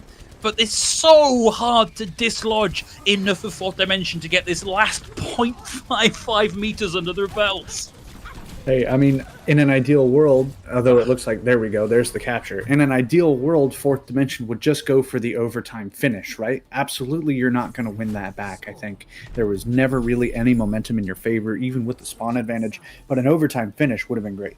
12 seconds, also not bad. That is what we call a very low time bank. I think we can all agree. But Fourth Dimension there, it looked like every now and then in that last phase, they would get these little openings and they go, great, we have a pick, or we've kind of pushed them pretty far back, but we don't want to overcommit and give it away. So we're going to back up a little bit. And so they would back up, and that's fine. Like, you regroup, you're moving a 6, you're talking it out, you're not overextending or C9ing or anything silly. But Disaster, while you're backing up and giving yourself that time, you're also giving that time to the enemy. And Disaster says, oh, great, they're backing up. Okay, so we can group up, and then we can get our attack going the way we want it to as well. And when both of the teams have, it looks like, when both of the teams have all the time they could want to establish a fight, Disaster are consistently coming out just that little bit farther ahead. Their dives are a little bit cleaner. They're getting some better picks. They're kind of getting better like space control with like Henning's Primal Rages, the Nano Boost Engages, the rallies for momentum. Like, they have those little edges mechanically that Fourth Dimension really haven't had an answer for. Chase Torch has kind of been the one guy, like, getting in there, getting an opening pick, making something happen, but we need to see a little more. The Holy Pig's been a little quiet. Kinesian has been okay, but occasionally losing that 1v1 to Kage, like, we just kind of need that little bit of level up from Fourth Dimension to make this a really close game. Well, we saw Holy Pig make a particularly impactful play at the start of that push through from Disaster on the offense, landing a quick 3k. Replicating that here will give them quite the advantage on the offense, but it's the same story here for the Tracers. Kinesian and Kage largely just ensuring that there is a 5v6, and that's going to be a difficult thing to come back from because Monk is down and Henningsen is guarding the body, making it very hard for Sobek to get in and secure the res. But now that Chase Torch is down, we find ourselves at a little bit more of a level pegging here. Disaster momentarily with things swinging back in their favor, though Henningsen falls low, and there's an opportunity here for Sobek to bring Chase Torch back into the fight. And Fourth Dimension have just snuck a point, a tick away from Disaster, basically uncontested. Right, which is a great grab. You take that any day of the week. That was really close right there. And Zarya, as you mentioned, a difficult duplicate, but we'll see what he can do. Well, already at 60% charge, and just immediately the grab comes out, locks down to Kinesian, gets the combo there, the black hole with the pulse bomb on board, but it's not been enough now for Fourth Dimension. The Holy Pig couldn't find a second ultimate, and Disaster just find all the value in the world here. And we will see Ariel coming out of this more or less with the Graviton Surge left to play with, and Henningsen having a little bit of a hard time actually getting that kill and nearly going down to Ariel himself. Right, and you look at that and you go, well, Holy Pig, he actually did really well with that Zarya duplicate. He got the grab really quickly. He got a couple people in it. How did Fourth Dimension lose that? But sure, you get a couple people in there, but the follow-up isn't really there. And while that is happening, the rest of Fourth Dimension is kind of falling apart around him. There's no real follow-up after the grab, and there's just enough damage and healing around for Disaster to easily recontest and completely hold. That free tick was a little rough, but overall, still strong showing from Disaster. It's going to be the Graviton Surge out from Ariel. Didn't quite see where that one landed, but that is such a big Graviton Surge. Chase Torch combos the Primal Rage and finds Freyu. But in the meantime, Henningsen gets in and takes Andraka out of the fight. That's both teams now down there and a player. And the Bob from Monk also finding a lot of pressure in the back. and comboed with the Graviton Surge from Shu. This might be enough for Disaster, but Aerial is alive and still finding value. Has a lot of charge. They bring Chase Torch back into the fight here, Thibble, and they flip it at the 1 minute 20-second mark. They are looking to get the cap. If it's a 2v3, but the 2 is a pocketed high charge Zarya, that fight is not over. So much value there for Aerial 2 and Sobek, especially as soon as you get Chase Torch back in that fight. That is a huge advantage in terms of health pools, damage pools, you name it. They had all the advantages there in that super scrappy kind of cleanup end fight, and that's exactly what they needed to get this point rolling. Finally, 3.5 minutes on the clock. Yeah, that was unfortunate there from Frey, who actually landed the nano boost, but Henningsen spent most of that asleep, and by the time the nano boost had landed, we'd already lost 2 players to the Holy Pig, and the Holy Pig now on a tear brings up the duplicate one more time, and Fourth Dimension keep the cart rolling. And look at these ultimates here, right? Not only does Fourth Dimension get a great cleanup fight on first, they then get a great stagger fight to start the Streets phase, get them most of the way through it, and now they have almost 5 ultimates coming on. Coming online. Kinesian swapping over to the McCree for a little extra long-range damage, but you got the tank ults, the support ults, and this duplicate that could be absolutely anything. So much to work with for Fourth Dimension. As the high ground, a lot of pressure here. They're actually able to just corral Disaster up into the high ground. Duplicate's going to come through, and it's going to be the Holy Pig picking up Anna this time. I don't know if that was intentional. In the meantime, there's another fight happening over by the cart that is stopping all this forward pressure from Fourth Dimension, really capitalizing into much cart progress. Disaster, they bend, but they do not break, and they move back in. But the fight on the cart now coalesces into a win here for Fourth Dimension, putting them ahead in numbers, in control of the cart, and starting to move forward. And they're going to be coming into this with quite the time bank.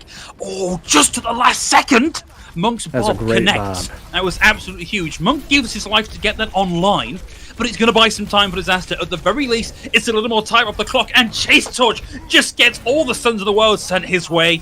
Will survive to actually win this one out, and this is quite the turnaround now for Fourth Dimension. That is exactly the Streets phase Fourth Dimension needed. Holy Pig and Chase Torch running forward just to give the rest of the team time to keep moving the cart through that difficult section of the Streets phase. And while it didn't look like they really won that fight, there were still enough people on the cart to keep it going and keep that more than even for Fourth Dimension. They still have a few tools here. The grab is close, the nano boost is back, the duplicate and the high noon now, but Disaster need to try and stomp on the brakes here. That is exactly what they're doing. Nano Boost, Anna Winston, name a better duo. You can't. I'll not even wait for that. But it's not really found too much. Henningsen did actually get the Primal Rage online, but Kinesian finds a quick double there before Kage gets right into melee range and puts pay to any more of those shenanigans. And it's Kage with the double. Henningsen still alive and Primal Raging, jumps in, has the bubble, buys a ton of space, and may even find a couple of exit frags. No, too much damage comes his way, and he backs out. But now Disaster are in a great position to burn time off the clock. Yeah, great hold there. Pulled out a good amount. Pulled out the Deadeye, I should say, and the Nano Boost by the look of it. Disaster coming online with a few tools of their own, including this grab, which could do a lot. Oh, it's a nice big grouping, and it's Fan the Hammer time. We're going to see the duplicate picked up onto the Zarya from the Holy Pig just to survive through that. Actually gets the grab off.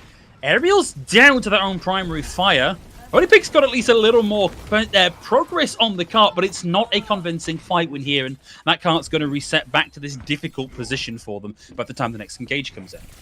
Yeah, that grab pulled out way too much. So much expended to try and keep everyone alive through it. But as soon as it was done, yeah, I mean, like, it wasn't like a big, like, 4K pulse bomb. But as soon as it was done, Disaster had everything they needed to clean that up, and Fourth Dimension had nothing to counter it. Now, though, they have a grab of their own, as well as a nano boost coming up soon. Sobek swapping over to that Brigida.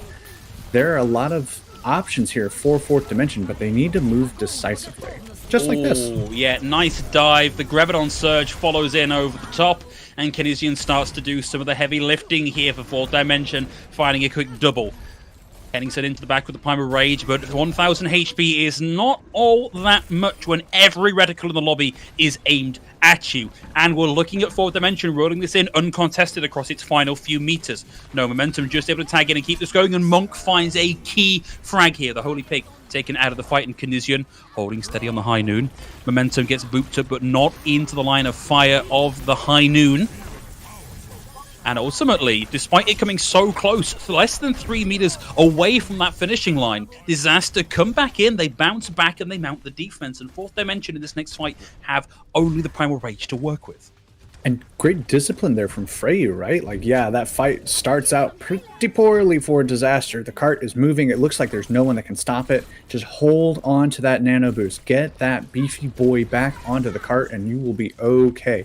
That was their whole philosophy of that fight, and you can't blame them because it totally worked. This is looking like it's going to be an OT cap, if it's a cap at all here for Fourth Dimension. They are already now at a lower time bank than Disaster, and Disaster are swarming all over this point. Chase Torch needs to get something pretty significant done here with the Primal Rage. Jumps. Oh, what a sleeve! Absolutely huge. Monk was in such a good position to get a couple of kills with that one. Henningsen dives into the background and bullies Canesian, but there's a bubble there for Canesian from Ariel that keeps him in the fight. And now Henningsen is back, but he's not at full HP. And Fourth Dimension are all over the payload. There's the grab. The Holy Pig gets the finisher on to Freyu. Sobek finds Kage, and it is going to be an OT cap, but there's no way it's not a cap here for Fourth Dimension. Yeah, man, what a sleep. Wow. Like that, most of that fight kind of went out of my ears as soon as I saw that. I was like, what? Because he was ready. He was clicking. And then suddenly he was asleep. He was probably like, what the heck just happened right there? But great timing. Oh my goodness. So back and forth in those last couple fights where it looked like, okay, there's a great grab opening up here, but there's not enough follow-up. Or this grab does have some great follow-up, but there's a couple other picks on the other side. Like, there was such like an impasse kind of back and forth chess match going on there, especially when you look at like the mirror. Yeah. And, speaking of so back and forth, Sobek is one of the characters that one of the players I really want to talk about here, because they were continuously swapping to match momentum, whether that was, the Mercy or the Brig, coming off the Brig and back onto the Brig to make sure that that particular set of utility was in there. Like, that's really good flexibility from Sobek in particular, which has been matched across the board. Like, nobody seems to be particularly keen on just like, here is the comp, we're going to run it even if it's not working. Like, there's been a lot of flexibility here. Yeah, and I think in this meta at the support line, it hasn't been a thing anyone's really talked about too much, but there are a ton of really important flexes at the support role that need to be happening to keep these compositions going. And I agree. I think Sobek and Andraco, especially after the last match you and I saw with them, such a huge increase in flexibility is giving Fourth Dimension a real strategic edge that I don't think they had before.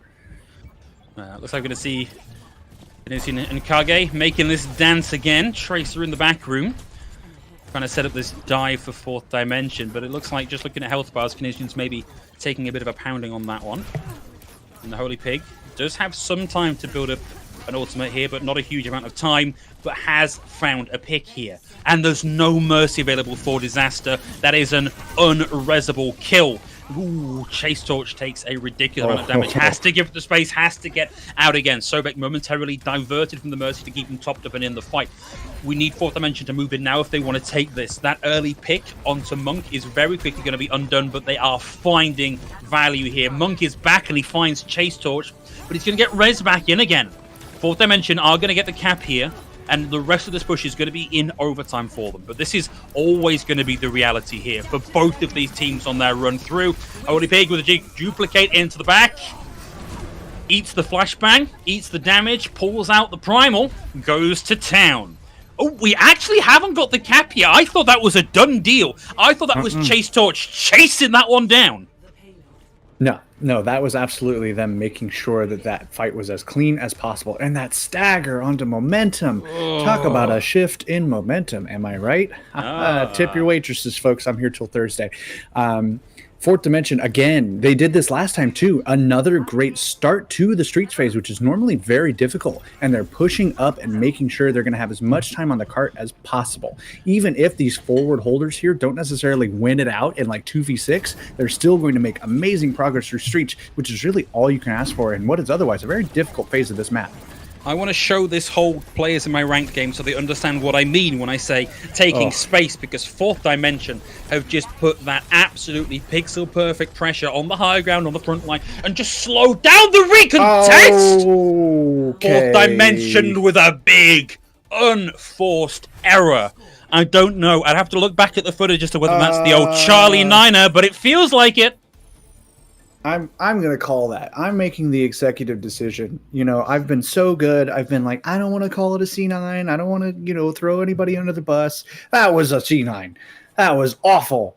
Reset the sign. Like, how? We were giving them such high praise, like, oh, they're taking space, they're pushing forward, they're maintaining momentum so people can stay on the cart and push it, and then they don't even push it.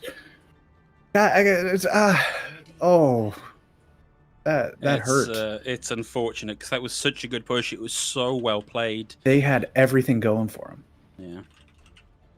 Oh. That's I mean that might actually cost them this match because completing streets here in overtime is not impossible, and that's Disaster don't even need to complete. They've got to get, I think, about halfway through streets. Yeah, a little under halfway, I would say. It's just that suddenly, like, one, all of the strategy that you just brought up of like now they only have to push halfway through. They have so much more to work with here. This is totally possible. Just think about the mental here. Think about like, this is going great. We're taking space. Yeah, we got this. We know what we're doing. The round is over. What just happened? What just happened? Someone's getting shouted at. Right, yeah. And meanwhile, Disaster, they're like, man, these guys are doing really well. Their streets phase was super clean last time, and it's kind of looking like it's going the same way. Oh, wait. They just C9. Guys, we're back in this. We totally can do this. Like, that's such a massive shift in mentality for both of these teams. I really want to see how they each approach this now. I think a lot of this is going to be down to how many eggs are in this holy pig-shaped basket, whether he can find that initial frag and take anything out of the fight. Took a lot of damage as a result of it, but that is a key pick, and there's no res yet again for Disaster. So if Fourth Dimension can keep this pressure up and find another pick here and just slowly let this team fight peter out, they're in a really good position to just mount a point A hold here. They can give over a tick, they can give over a little bit of space. That's not the end of the world because they are building ultimates, and Chase Torch finds Monk. It's at 13 seconds now for Disaster, and they have got to be in stall mode, right? Because they've lost their main support, they've lost their main tank. Freyu's going to find the Holy Pig, and there's no res left on the table, and that was the one offensive ult that they had available. Instead, it's going to be down to both supports to get their ults on the line at the same time and try and make something happen between the damage boost of the nano boost and the Mercy ult. But Disaster may not be able to make this work because Condition and Tastos, they've just found a couple of kills between them here. The Holy Pig is back with the duplicate, picks up the Diva, helps Chase Torch get the rundown onto Henning. Self-Destruct comes out and takes Shu out in the middle of her own self-destruct, and Fourth Dimension take us to match point. But I'm sorry, I'm so flabbergasted by that match. I appear to have lost control of my basic motor function. Disaster played that so well, but for every move they made, there was a counter move from Fourth Dimension. Yeah, I mean, disaster averted for Fourth Dimension because that was looking pretty disastrous. How many puns can we make here, Phil? Let's see. Just always at least one more. There's always at least one more, but usually the last one people start yelling at you, at least in my experience. In any case, just like you said, right? Disaster had lots of windows and lots of tools where it looked like they were going to be able to bring that back.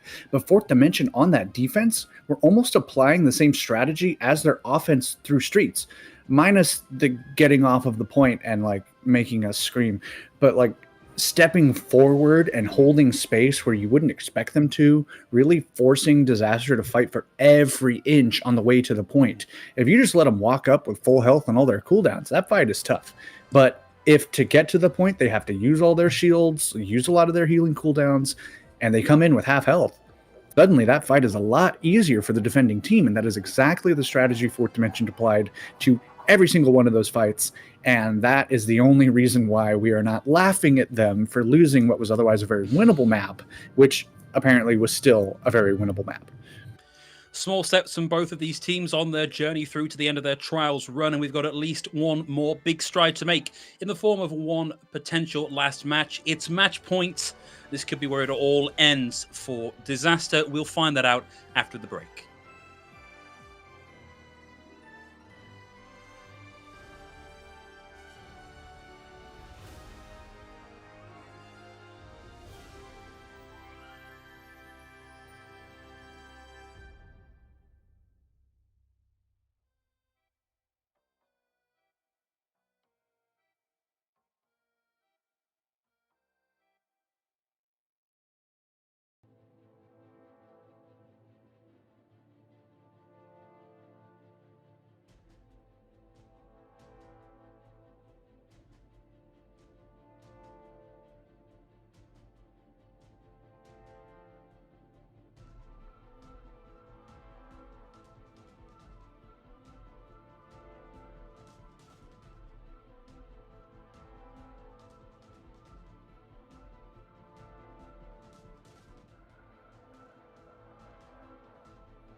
Welcome back, everybody. Some breaking news. We were premature in calling that a C9. I've been informed by a wonderful observer team that was, in fact, the team being Primal Raged off the card, and I don't think I'm reaching here, Thibble, to call that a P9. I'm not even going to ask what that stands for. I'm going to go ahead and just say... Primal! Yeah, okay. You got to understand, that Numbani really just short-circuited everything that I had going, Yeah. so, but processing times may be longer than expected while we did take a higher volume of calls. So we'll allow the P9. I think that's totally fair. I'm sorry I started yelling and screaming, but that one, it looked real egregious. So it looked really C-ish. Yeah, that looked like a C for sure, but it wasn't, and that's okay. But hey, another map famous for C9s is the one that we're going to next, with is Junkertown. I'm excited for this. I feel like with your background, that's maybe a particularly painful one. There are so many. There are so many. Yeah, Junkertown. So we're looking at long-range hit scan potentially to start out here, and this is a thing that I have been wanting to see. Right? We've got Monk Mudder, who kind of made a name for himself playing, weirdly, if you can believe this, Anna Widowmaker Flex on Clockwork Vendetta. That's right. I don't think I've really seen much Widowmaker from Monk in a while now. I'd love to see him, give him the chance to get that done. Sorry, I was trying to see if you could see my cat. Yeah, no, I think you weren't on screen. You've got to try again. No, I mean she's back there, but the focus range on the camera, okay. we're not going to get into it. I think that's actually a note that I had almost forgotten. He used to play. Oh my goodness. Yeah, lots of long range potential, of course, here on Junkertown first. And really, as long as you want to hold it, just as big as your ego is, you keep that Widow for as long as you can. Monk certainly capable, as mentioned, been around a long time, definitely specializes in that sort of hero pool. Should have no problem if he wants to, just jumping in, clicking some heads, doing his best. And really, though, this is crunch time for Disaster. You've got, this is their map pick again, right? Because they lost Numbani. So this, again, could, like Numbani, be a place where you kind of have some ideas about what you want to run. Maybe go for something a little crazy. Maybe go for a little pirate ship action. I'm just saying, come on, guys, let's make it happen. Like, there are so many opportunities here to start and bring it back. Junkertown is one of those maps where momentum can really shift. These games can take a long time sometimes. They can be very contentious, very back and forth. There's options for full holds if you're really smart about your first point defense. There's so many opportunities if. That dreaded word, if. If you can make that work for you, you could really start to bring this back. But Fourth Dimension have been so good on these kind of longer, sprawling maps at taking space, making you fight for every inch, denying those hold points that you really would rather hold on to. So we'll have to kind of see if Disaster can pull themselves back up after what was a heartbreaking, very close potential win there on Bonnie, and make something happen here on what is otherwise looking like match point. Yeah, I mean, 3-0 is not really what we expected, just based on our own personal casting history. And looking at these two teams, who are, let's be realistic, they're at the bottom of the bracket. They're not moving up into contenders. They're playing here for pride and as many points as they can manage.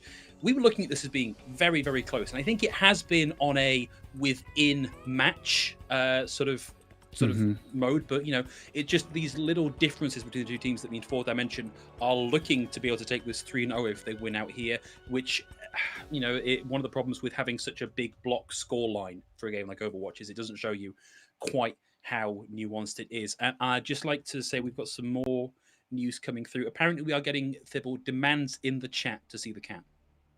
All right. Hang on at which point it's fine. It's not indulgent. I may be horribly maimed by doing this. I just want everyone to know I am sacrificing my body. Thibble, it's a risk I'm willing to take. I bet you are. I bet you are, Phil. How's it doing over there in the shed across the pond, right? It's better now that I've got my fan on, thanks. Let's have a look. She totally just bit me. That's okay. That's fine. Hello, everyone. This is Minerva. She's not happy to be here, but she's gonna. She's mad. Let her meow. Yeah, you made her upset is why. She only meows when she's mad. So congratulations, Tier 2. You just terrorized a cat together. Are you happy now? Are you proud? Are you proud of that? You made my daughter cry. Support tier 2, terrorize a cat today. That's what Blizzard wants us to do. It's like, okay, guys, we need to market tier 2 in a positive way. What do? Let's terrorize a cat. Yeah, together. It's no, it's out of left field, but we'll see if we can get some traction with it. Anyway, with that out of the way, with that important business taken care of, I believe we are about ready to jump into Junkertown. And one more time, this is match point. Fourth Dimension just need the win here, and that is the series closed out. And I get the rest of my evening back, and Thibble can go back to nursing his war wounds from his cat. Yeah, I think I have Neosporin somewhere. I suppose we'll find out when I'm out of here. But, what's an infection when tier 2 content is on the line? Am I right? Like, it's... true words never cried over. Yeah. Well, here we are moving on into Junkertown, potentially the last map of the series, unless Disaster can start to just close that gap ever so slightly and make this just that little bit closer.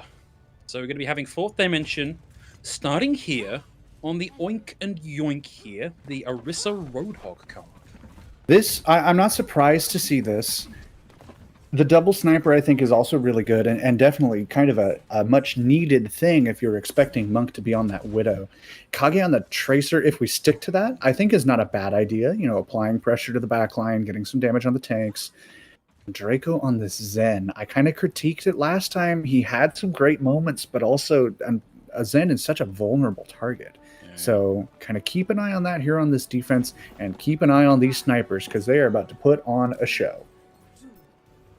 Well, defensive sniper, technically the one favored here. More time to bridge the gap.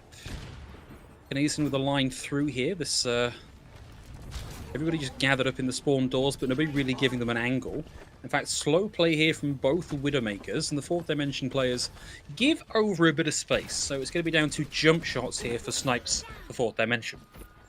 I think that's pretty standard to kind of give up that first corner at Junkertown. You're not really trying to hold that unless you're running a lot of barriers. Happy to kind of take this back end and where you have open ground, but that open ground is good for the attackers too. Oh man, that Zen. What did I tell you, folks?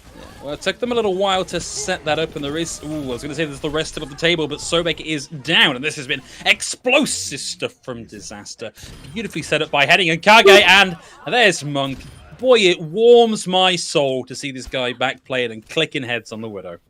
Man, I can't wait to be the ooh in that montage, the color caster's curse. That's really all you end up ever being. But man, that was a shot, and I completely agree. You really love to see players that have been around for a while that kind of get tossed around by the meta finally getting back onto heroes that they love and just have written down like the back of their hands.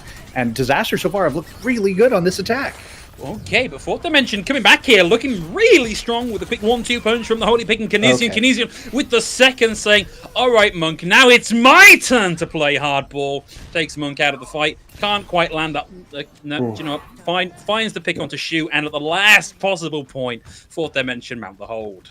Yeah, good hold there for sure. Disaster have a lot of tools to work with, but Fourth Dimension, they're about to hit that dynamic they hit where they can take some space, they can move around and really shape the battlefield the way they want. The Holy Pig now on that Genji, wants to apply a little extra pressure, maybe try and win out some 1v1s against Kage there on that Tracer, but he's got his work cut out for him here. Kage's got the Pulse Bomb, and Disaster looks like they have kind of a pretty solid plan about how they want to approach this. Both Widowmakers with the sights online. Who's going to be the first to blink into the face of that? Well, certainly not Monk now, as the Holy Pig gets on top of them and finds them with the Swift Strike.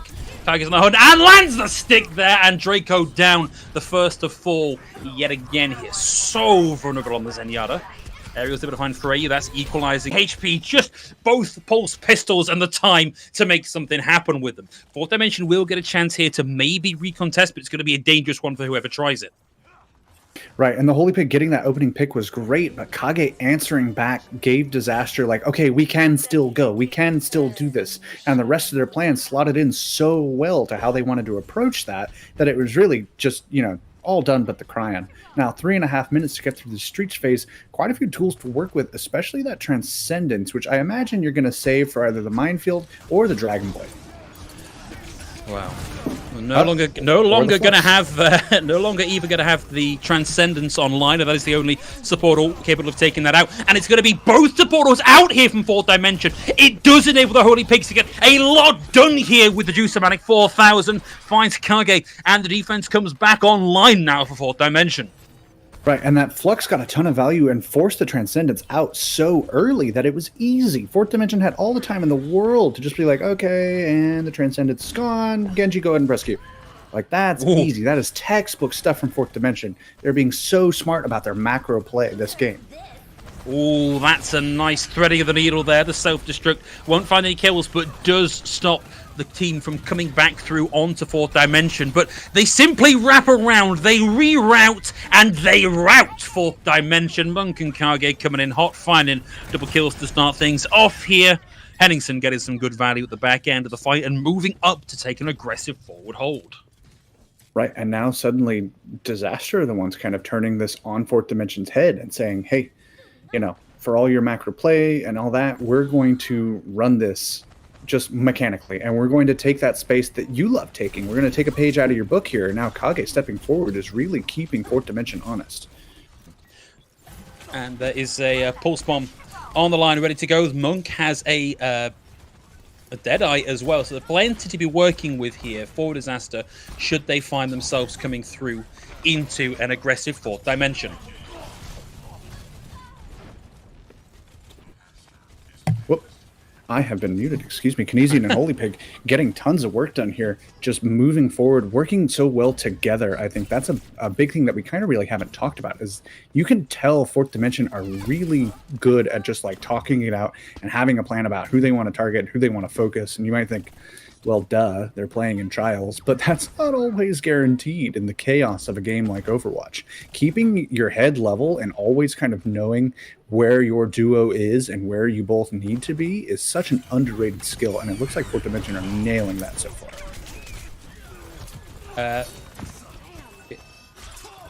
Thibbo, I'm afraid I've momentarily lost the feed, so you're going to have to just continue without me through it, and I'll join you as soon as I can. Roger that, roger that. We got Monk coming in with a high noon here on this angle. It looks like he's going to try and get whatever he can, but the defense matrix, Aerial 2, actually does get that, but the stick from Kinesian is wild. Full support ults now coming out on all sides, and Draco and Sobak using everything. Freyu also coming in with the Transcendence after that rally from Momentum. Freyu getting the pick onto his counterpart there, and Draco going down, Henning moving forward onto Holy Big. Chase Torch just trying to poke in the back and say, hey, look at me, but Disaster do not care. Henning and Kage now teaming up to clean this up, and it looks like this fight is going pretty cleanly for Disaster, but there's plenty of tools here left. Aerial 2 just doing whatever he can to stall out on this point, close to that self-destruct, but not quite. Monk cleaning up, some stall coming through, but it looks like Disaster have this fight and the second point pretty handy. Well, you know, Thibble, looks like I may not even be needed here on this broadcast. You did a wonderful job of solo casting that one, but hopefully I am now back with you. Please don't leave me alone. I can't do that very long. It's fun, but man, oh, I missed you.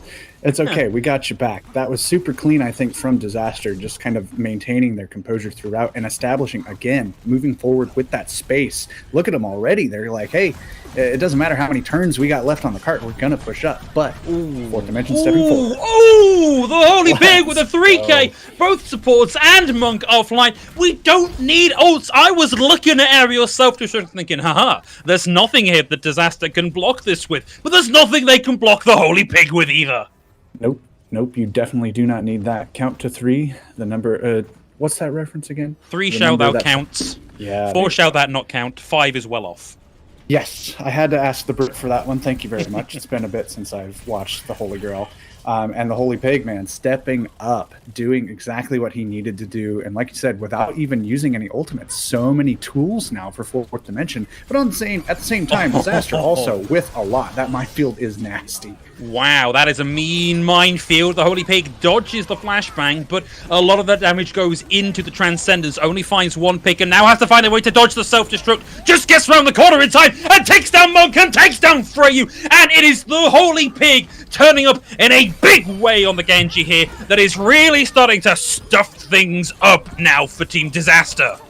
This is exactly what you needed from a guy like Holy Pig on a hero like Genji. This guy needs to be your carry. He needs to be the one lighting up the kill feed, and he is showing up exactly when you need him to, but he gets chased down. Monk knows exactly what's going on here. Man, that was almost right into the deflect as well, but Monk, with all the patience of these years of playing Overwatch, just holds onto it long enough to secure the kill. And now Team Disaster back momentarily with a chance. No ults on the table here for Fourth Dimension. They may be able to just do this in the neutral, but Ariel was able to get close and find Kage. It's the 5v6 now in favor of the defense, and people cannot leave the cart to take space. Holy Pig now fighting in the Shuriken, 60% towards the ult. No defensive ults available this time for Disaster, and Ariel finds Henningsen. Chase Torch gets stunned out. Momentum's able to bring that back around now. Both making balls off the table. Chase Torch arguably back a little bit quicker, but the Holy Pig is still dragging out here. Out comes the blade. Down goes Shu. Down goes Monk. Down goes the timer. And that's where the line is drawn here for Fourth Dimension. What a round for the Holy Pig. Holy Pig indeed, because man, that was exactly what Fourth Dimension needed. Disaster coming forward, making a lot of plays happen without necessarily needing to expend a lot. Like, we saw a lot of everybody presses Q fights there, but we also saw a lot of like eco rounds, as it were, where neither team needed or felt they needed to commit, and Disaster were coming on top in those neutral engagements. But the Holy Pig, it felt like more times than not in that last half of that match, had the answer every time, always lighting it up, always doing really well. And yes, he was getting loads of support from his team. It must be mentioned that he was getting the peel, he was getting the support, all of that. But at the end of the day, a lot of that was him just mechanical diff against the entirety of Disaster, getting the resets, avoiding everybody. Because, you know, here's a throwback for you. Long ago and far away, in the early seasons of the Overwatch League, they used to do Q&As for people with the Overwatch League All Access Pass. And someone asked a prominent Genji player, it might have been Dante, but I don't remember who. And it was like, how do you get value out of your Genji ult? And the answer was, you don't. Because as soon as you press Q and scream that voice line, all 12 people in the lobby look at you, and half of them are trying to kill you, and the other half can't hit their shots on you. It was hydration. Thank you, producers. That does sound like something hydration would say. He basically said, you ult, you die, you respawn, you try again, you ult, you die. So the Holy Pig not doing that, he's breaking the paradigm. Like, no one is ready for that when a Genji can just do that, but it's exactly what he needs to be doing. Okay, well, by flanking on the right-hand side, Holy Pig has already flushed Monk out of that early defensive position, but now Monk has a nice, long line of sight, and there are no shields to interrupt these shots. It's going to be down to Fourth Dimension just to try and avoid this the old-fashioned way with a bit of WASD, and Draco is down first in the fight yet again. And, okay. SMG down. A last-second dash out of the way there from Kinesian. Can't land the headshot. It's just SMG town. It's Monk, the king of the SMG here. Okay, all right. Busting out the cleaner's carbine there against our man Kinesian, who was doing his best, but also there were a few people applying pressure to Kinesian there. He was very alone in that backline. Monk, though, maintaining his composure so well. He's like, I've been around. I don't care that this Genji just had a really good round. That's not going to stop me from doing my job. It's not going to stop me from trying to rip his head off at the seams. That's just what I'm here to do. And he has no problems with that so far. So far, Fourth Dimension doing a pretty good job of keeping out of Monk's line of sight, but in order to do that, they're having to play in such a way that they can't really move the cart forward. Kage forced a recall, lobs in the pulse bomb, won't find anything, and it's Henningsen that's down first. Sobek landing a bit of chin music there. Now Kinesian is on the hunt, has to know that Monk's going to be looking for them, but it's currently all eyes on Sobek for Monk. In comes the dive. Receives a couple of cookies there from the Brigitte of Momentum and survives through all that attention and finds the pick onto Kinesian. Good plays here all around from Team Disaster, and it's going to be a little while before Fourth Dimension have everything on that they need. Kinesian swapping to the Widow now, knows he needs to make something happen, but Freyu and Momentum, I want to talk about them. Because Monk, you just saw Monk surrounded by everybody, trying to kill him directly in his face. He's just not even looking at them, knows that that Harmony Orb and those armor packs are on him, and he is good. And that is exactly the kind of relationship you want with your supports as a Widowmaker player. And I think Freyu and Momentum are doing such a good job of enabling this entire style of play for this whole team. Ooh, okay, interesting set of combos there, but Chase Torch will find a key pick here with the minefield, and Draco just brings that online in time to keep people alive, and buys a bit of time for the Holy Pig, buys a bit of life for the Holy Pig, won't find the kills, but has done a lot just to batter and to bruise Disaster here, and now Fourth Dimension can really get themselves cemented on the card and start to roll it on forward. Chase Torch catches Henningsen making the rotation through on the low ground. Kage's got a second here to tag onto the point, won't survive long, but now allows Henning to get in there. Pops the adaptive shield, took a lot of damage on the way in from Kinesian, but gets in right on top of Kinesian. In the meantime, though, over on the cart, trades are happening, and there's a self-destruct in play! And Henningsen could not escape. The cap comes through, they're going to lose the supports at the back end of the fight, but this is pretty much what happened to Disaster on their push through, and the Holy Pig is still cleaning up! It just doesn't matter what section of the fight it is, where you are, nothing. Nothing will stop the Holy Pig from his grand Porcine crusade. Man, I almost got that out clean. That would have been cool. Kinesian now on the Widow. He's been for a while, even though Monk swapped over to the McCree, just looking for these little angles to catch some stragglers off guard. They know he's there. There goes Kage, exactly what you want. Even when they know he's there and where he might be, it's so difficult to just not get dinked when you have these hard angles like this. Kinesian on the low ground, holding the angle, holding it. Holy Pig pressuring the right-hand side, just taking space. Not going to find any kills with this, just wants to slow them down on the run through. Finds the dash and takes out Freyu. Sobek and Ariel follow him deep into the bowels of the enemy setup, and they find the picks to turn this around. The Pulse Bomb is committed here from Kage, and it finds nothing. Momentarily, the Holy Pig is split from the rest of the team by the minefield. Lands the deflect, finds the kill, and Kage is down here. This guy has been explosive on this map. Four-word horror story. Genji in a hallway. One-word horror story, the Holy Pig. This guy is terrifying. I don't know what happened at halftime. I don't know what switch was flipped. I don't know. Okay. But this guy, he does not stop. He does not care. No, he not is even an unfeeling, slightly. unthinking god. One tank, one DPS, almost a second tank. We'll find it with a bit of help there from Kinesian, but like that felt to me like a bravado blade. It's like, we're probably just going to get this anyway, but I'm just going to make absolutely sure. You got to send the message, right? They want this series over. Fourth Dimension are on match point, and they want this to be done. They want to be able to go home, and by go home, I mean switch from playing Overwatch here to playing ranked for fun. For them, maybe. You know, it's a kind of masochistic fun. We just let them do it. We don't ask questions. They want to be able to just relax. They want this to be done and over with, and they have all the tools that they need and all the momentum that they need. They just need Disaster to die. Well, they've already got one support all out, and the Holy Pig is the first to fall here. Chase Torch lands a big minefield up on the high ground, robs a lot of that value out of the position that Disaster were holding, and also finds momentum here with the minefield. Going to be Andraco, forced to use the Transcendence there, ultimately not surviving through that. The second that's down, Shu takes him out of the fight, but look how far the cart has to travel, and it's only going to have 2 minutes to do that in. It is not difficult at all if Fourth Dimension play this right.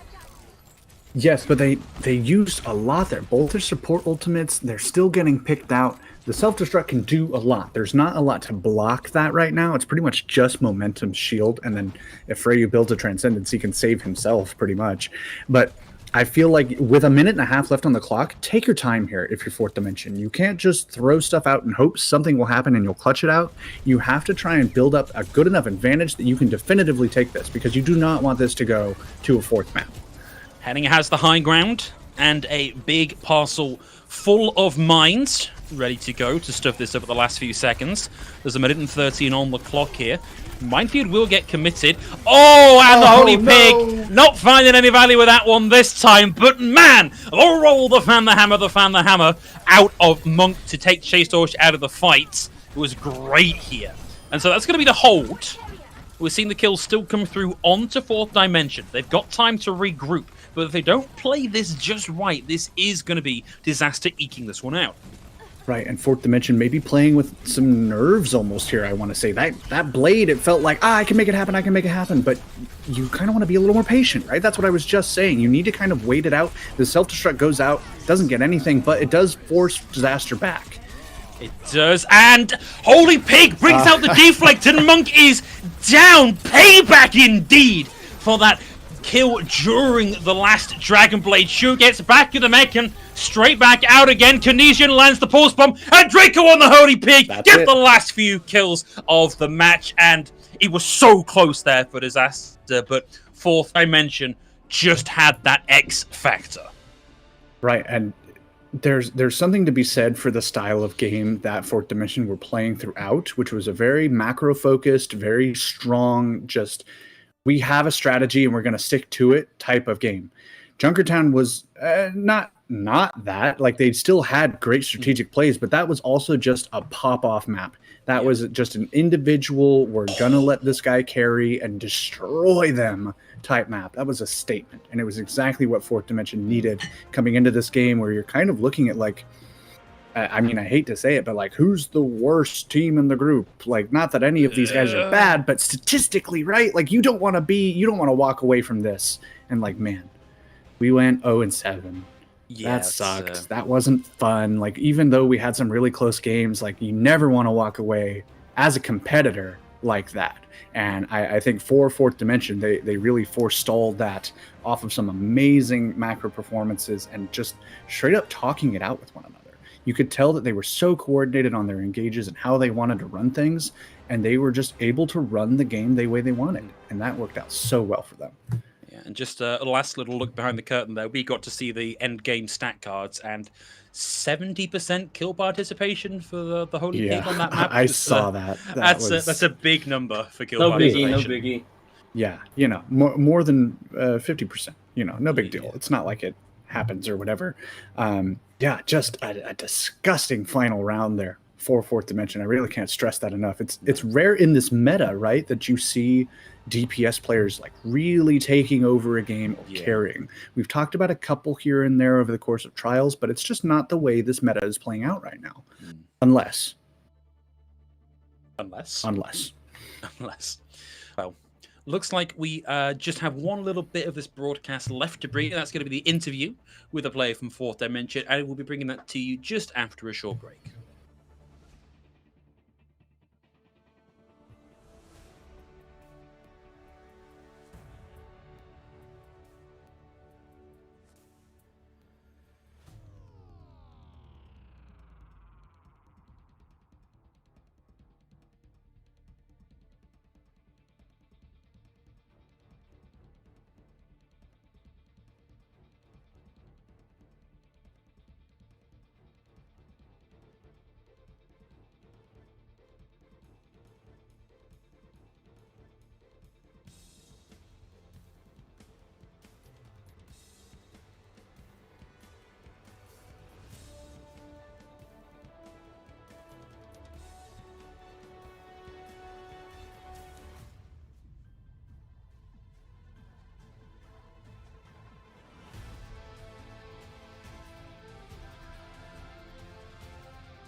Welcome back, everybody. A couple of special guests joining us for this one. We do, of course, have the Holy Pig from hello. Fourth Dimension joining us. Welcome to the broadcast. And we also have Thibble's cat, I believe. Yeah, this is Luna. She's just happy to be here, and she doesn't bite me, which is also great. So she's gonna be helping out with the interview. Even better. So, Holy Pig, congratulations. That was a heck of a performance. Yep. Particularly on Junkertown. How are you feeling putting that first Trials win under your belt? Feeling very good because, as you said, it's our first Trials win. I think it showcases the performance of our team. We played the comps we wanted to play, and we played them well. Yeah, no arguments here on that one. And I feel like that's like the big talking point we have is looking at that Junkertown and your guys' kind of compositional switch ups and just basically how you completely ran away with that map. What was going on there strategically and in your head as that Junkertown was going? I mean, after point 1, I'm pretty sure a lot of us died, so we just called to swap to the comp, the Genji comp, and we just swapped to it for point 2 and stage for dives. We just played it well. So I think maybe a deeper strategy point on this is normally to get value out of a Genji ult, you pair it with, at the very least, a nano boost. And yet you were finding a lot of value just in the primary fire, but also in your ultimates. How do you have to change up how you play when you're playing without that nano boost crutch to work with? I mean, I just have to play around my team's engages, and also we like to combo trans or beat with it. That makes a lot of sense. Yeah, add the survivability. Yeah. Mm-hmm. There were still some times where I just engaged with my team and just got one shot though, even with my bleed up. Yeah, we did catch a couple of those. We were talking about that too. Totally. It's just kind of the destiny of a Genji player. Sometimes you pop off, and sometimes everybody turns and kills you instantly. Yeah, But exactly. You had more of the good than the bad there, so it was definitely a lot of fun to watch. Sorry, my cat ran away now. That's okay. I'm out of things to contribute. Okay, She's gone. so the Holy Pig, and can I just call you Holy Pig or Pig? Is that any easier? Yeah, pig's fine. Okay, Pig's fine. Pig. Forgive me if I forget it. Is this your first time up into Trials? Oh yeah. Okay. And has this done anything to like renew your ambition to get back up here again? Because obviously it's only the top 4 teams that make it back in, so you've missed out this time. Are we going to be seeing you climbing the ladder and making it back up here? Yeah, I mean, I love competing. I find it very fun, and I want to prove to a lot of people that I can do. I can be the best. Great, love to hear it. Well, yeah, I guess if Thibble's out of questions and I'm out of questions, there's only one thing left to do, which is the Holy Pig. Before we let you go and celebrate with your team, is there anybody you'd like to give a thanks to or a shout out to? I'd like to give a shout out to my team or staff, Johnny Kumba, my friend Nick. Kumba. Also my parents who are watching right now, probably. Oh, wow. Give us a hi, Mum. Go on. Hello, mother. Mr. and Mrs. Pig? Whoa. Yeah. Let's Hi. go. Thanks for watching. And also Yeah. a shout out to the production team and the casters. All very fun to watch. Oh, well, you can come back again, Holy Pig. It's been an absolute pleasure having you on, but we'll let you get back to your team. Yeah. And looking forward to seeing more of you in OD and Trials next season. Thank you. For everybody else watching at home, that is unfortunately the end of today's EMEA broadcast. There is the NA broadcast coming up in just a few hours' time. It's also, sadly, the end for myself and Thibble on this particular season of Contenders Trials, but you can catch Thibble casting Contenders China on Thursday, I believe. Oh, Thursday, that's right. Thursday morning for those of us in EMEA. And Right. you'll catch me, I don't know, I'm around. I get around. You're going to be back. We're going to get you back, and it's going to be great. I love Okay. casting with you so much, Oh. man. These are always so much fun. We always get the stupidest, most ridiculous maps, but those are always the best kind of Overwatch, in my opinion. Agreed. So I wouldn't trade this for the world. No, And also, don't forget, we need to send that PayPal over to the Holy Pig for shouting us yes, out. yeah, of course. Don't forget. I'll send you my share. Yeah, 3 to thank 5 business days, the whole deal. Yeah, we're off air already, right? Oops. Bye. Yeah. Bye, everybody. Yeah. All right, guys. Thank you, everybody, for watching. Please tune in for NA and for the final day of EMEA and NA again tomorrow.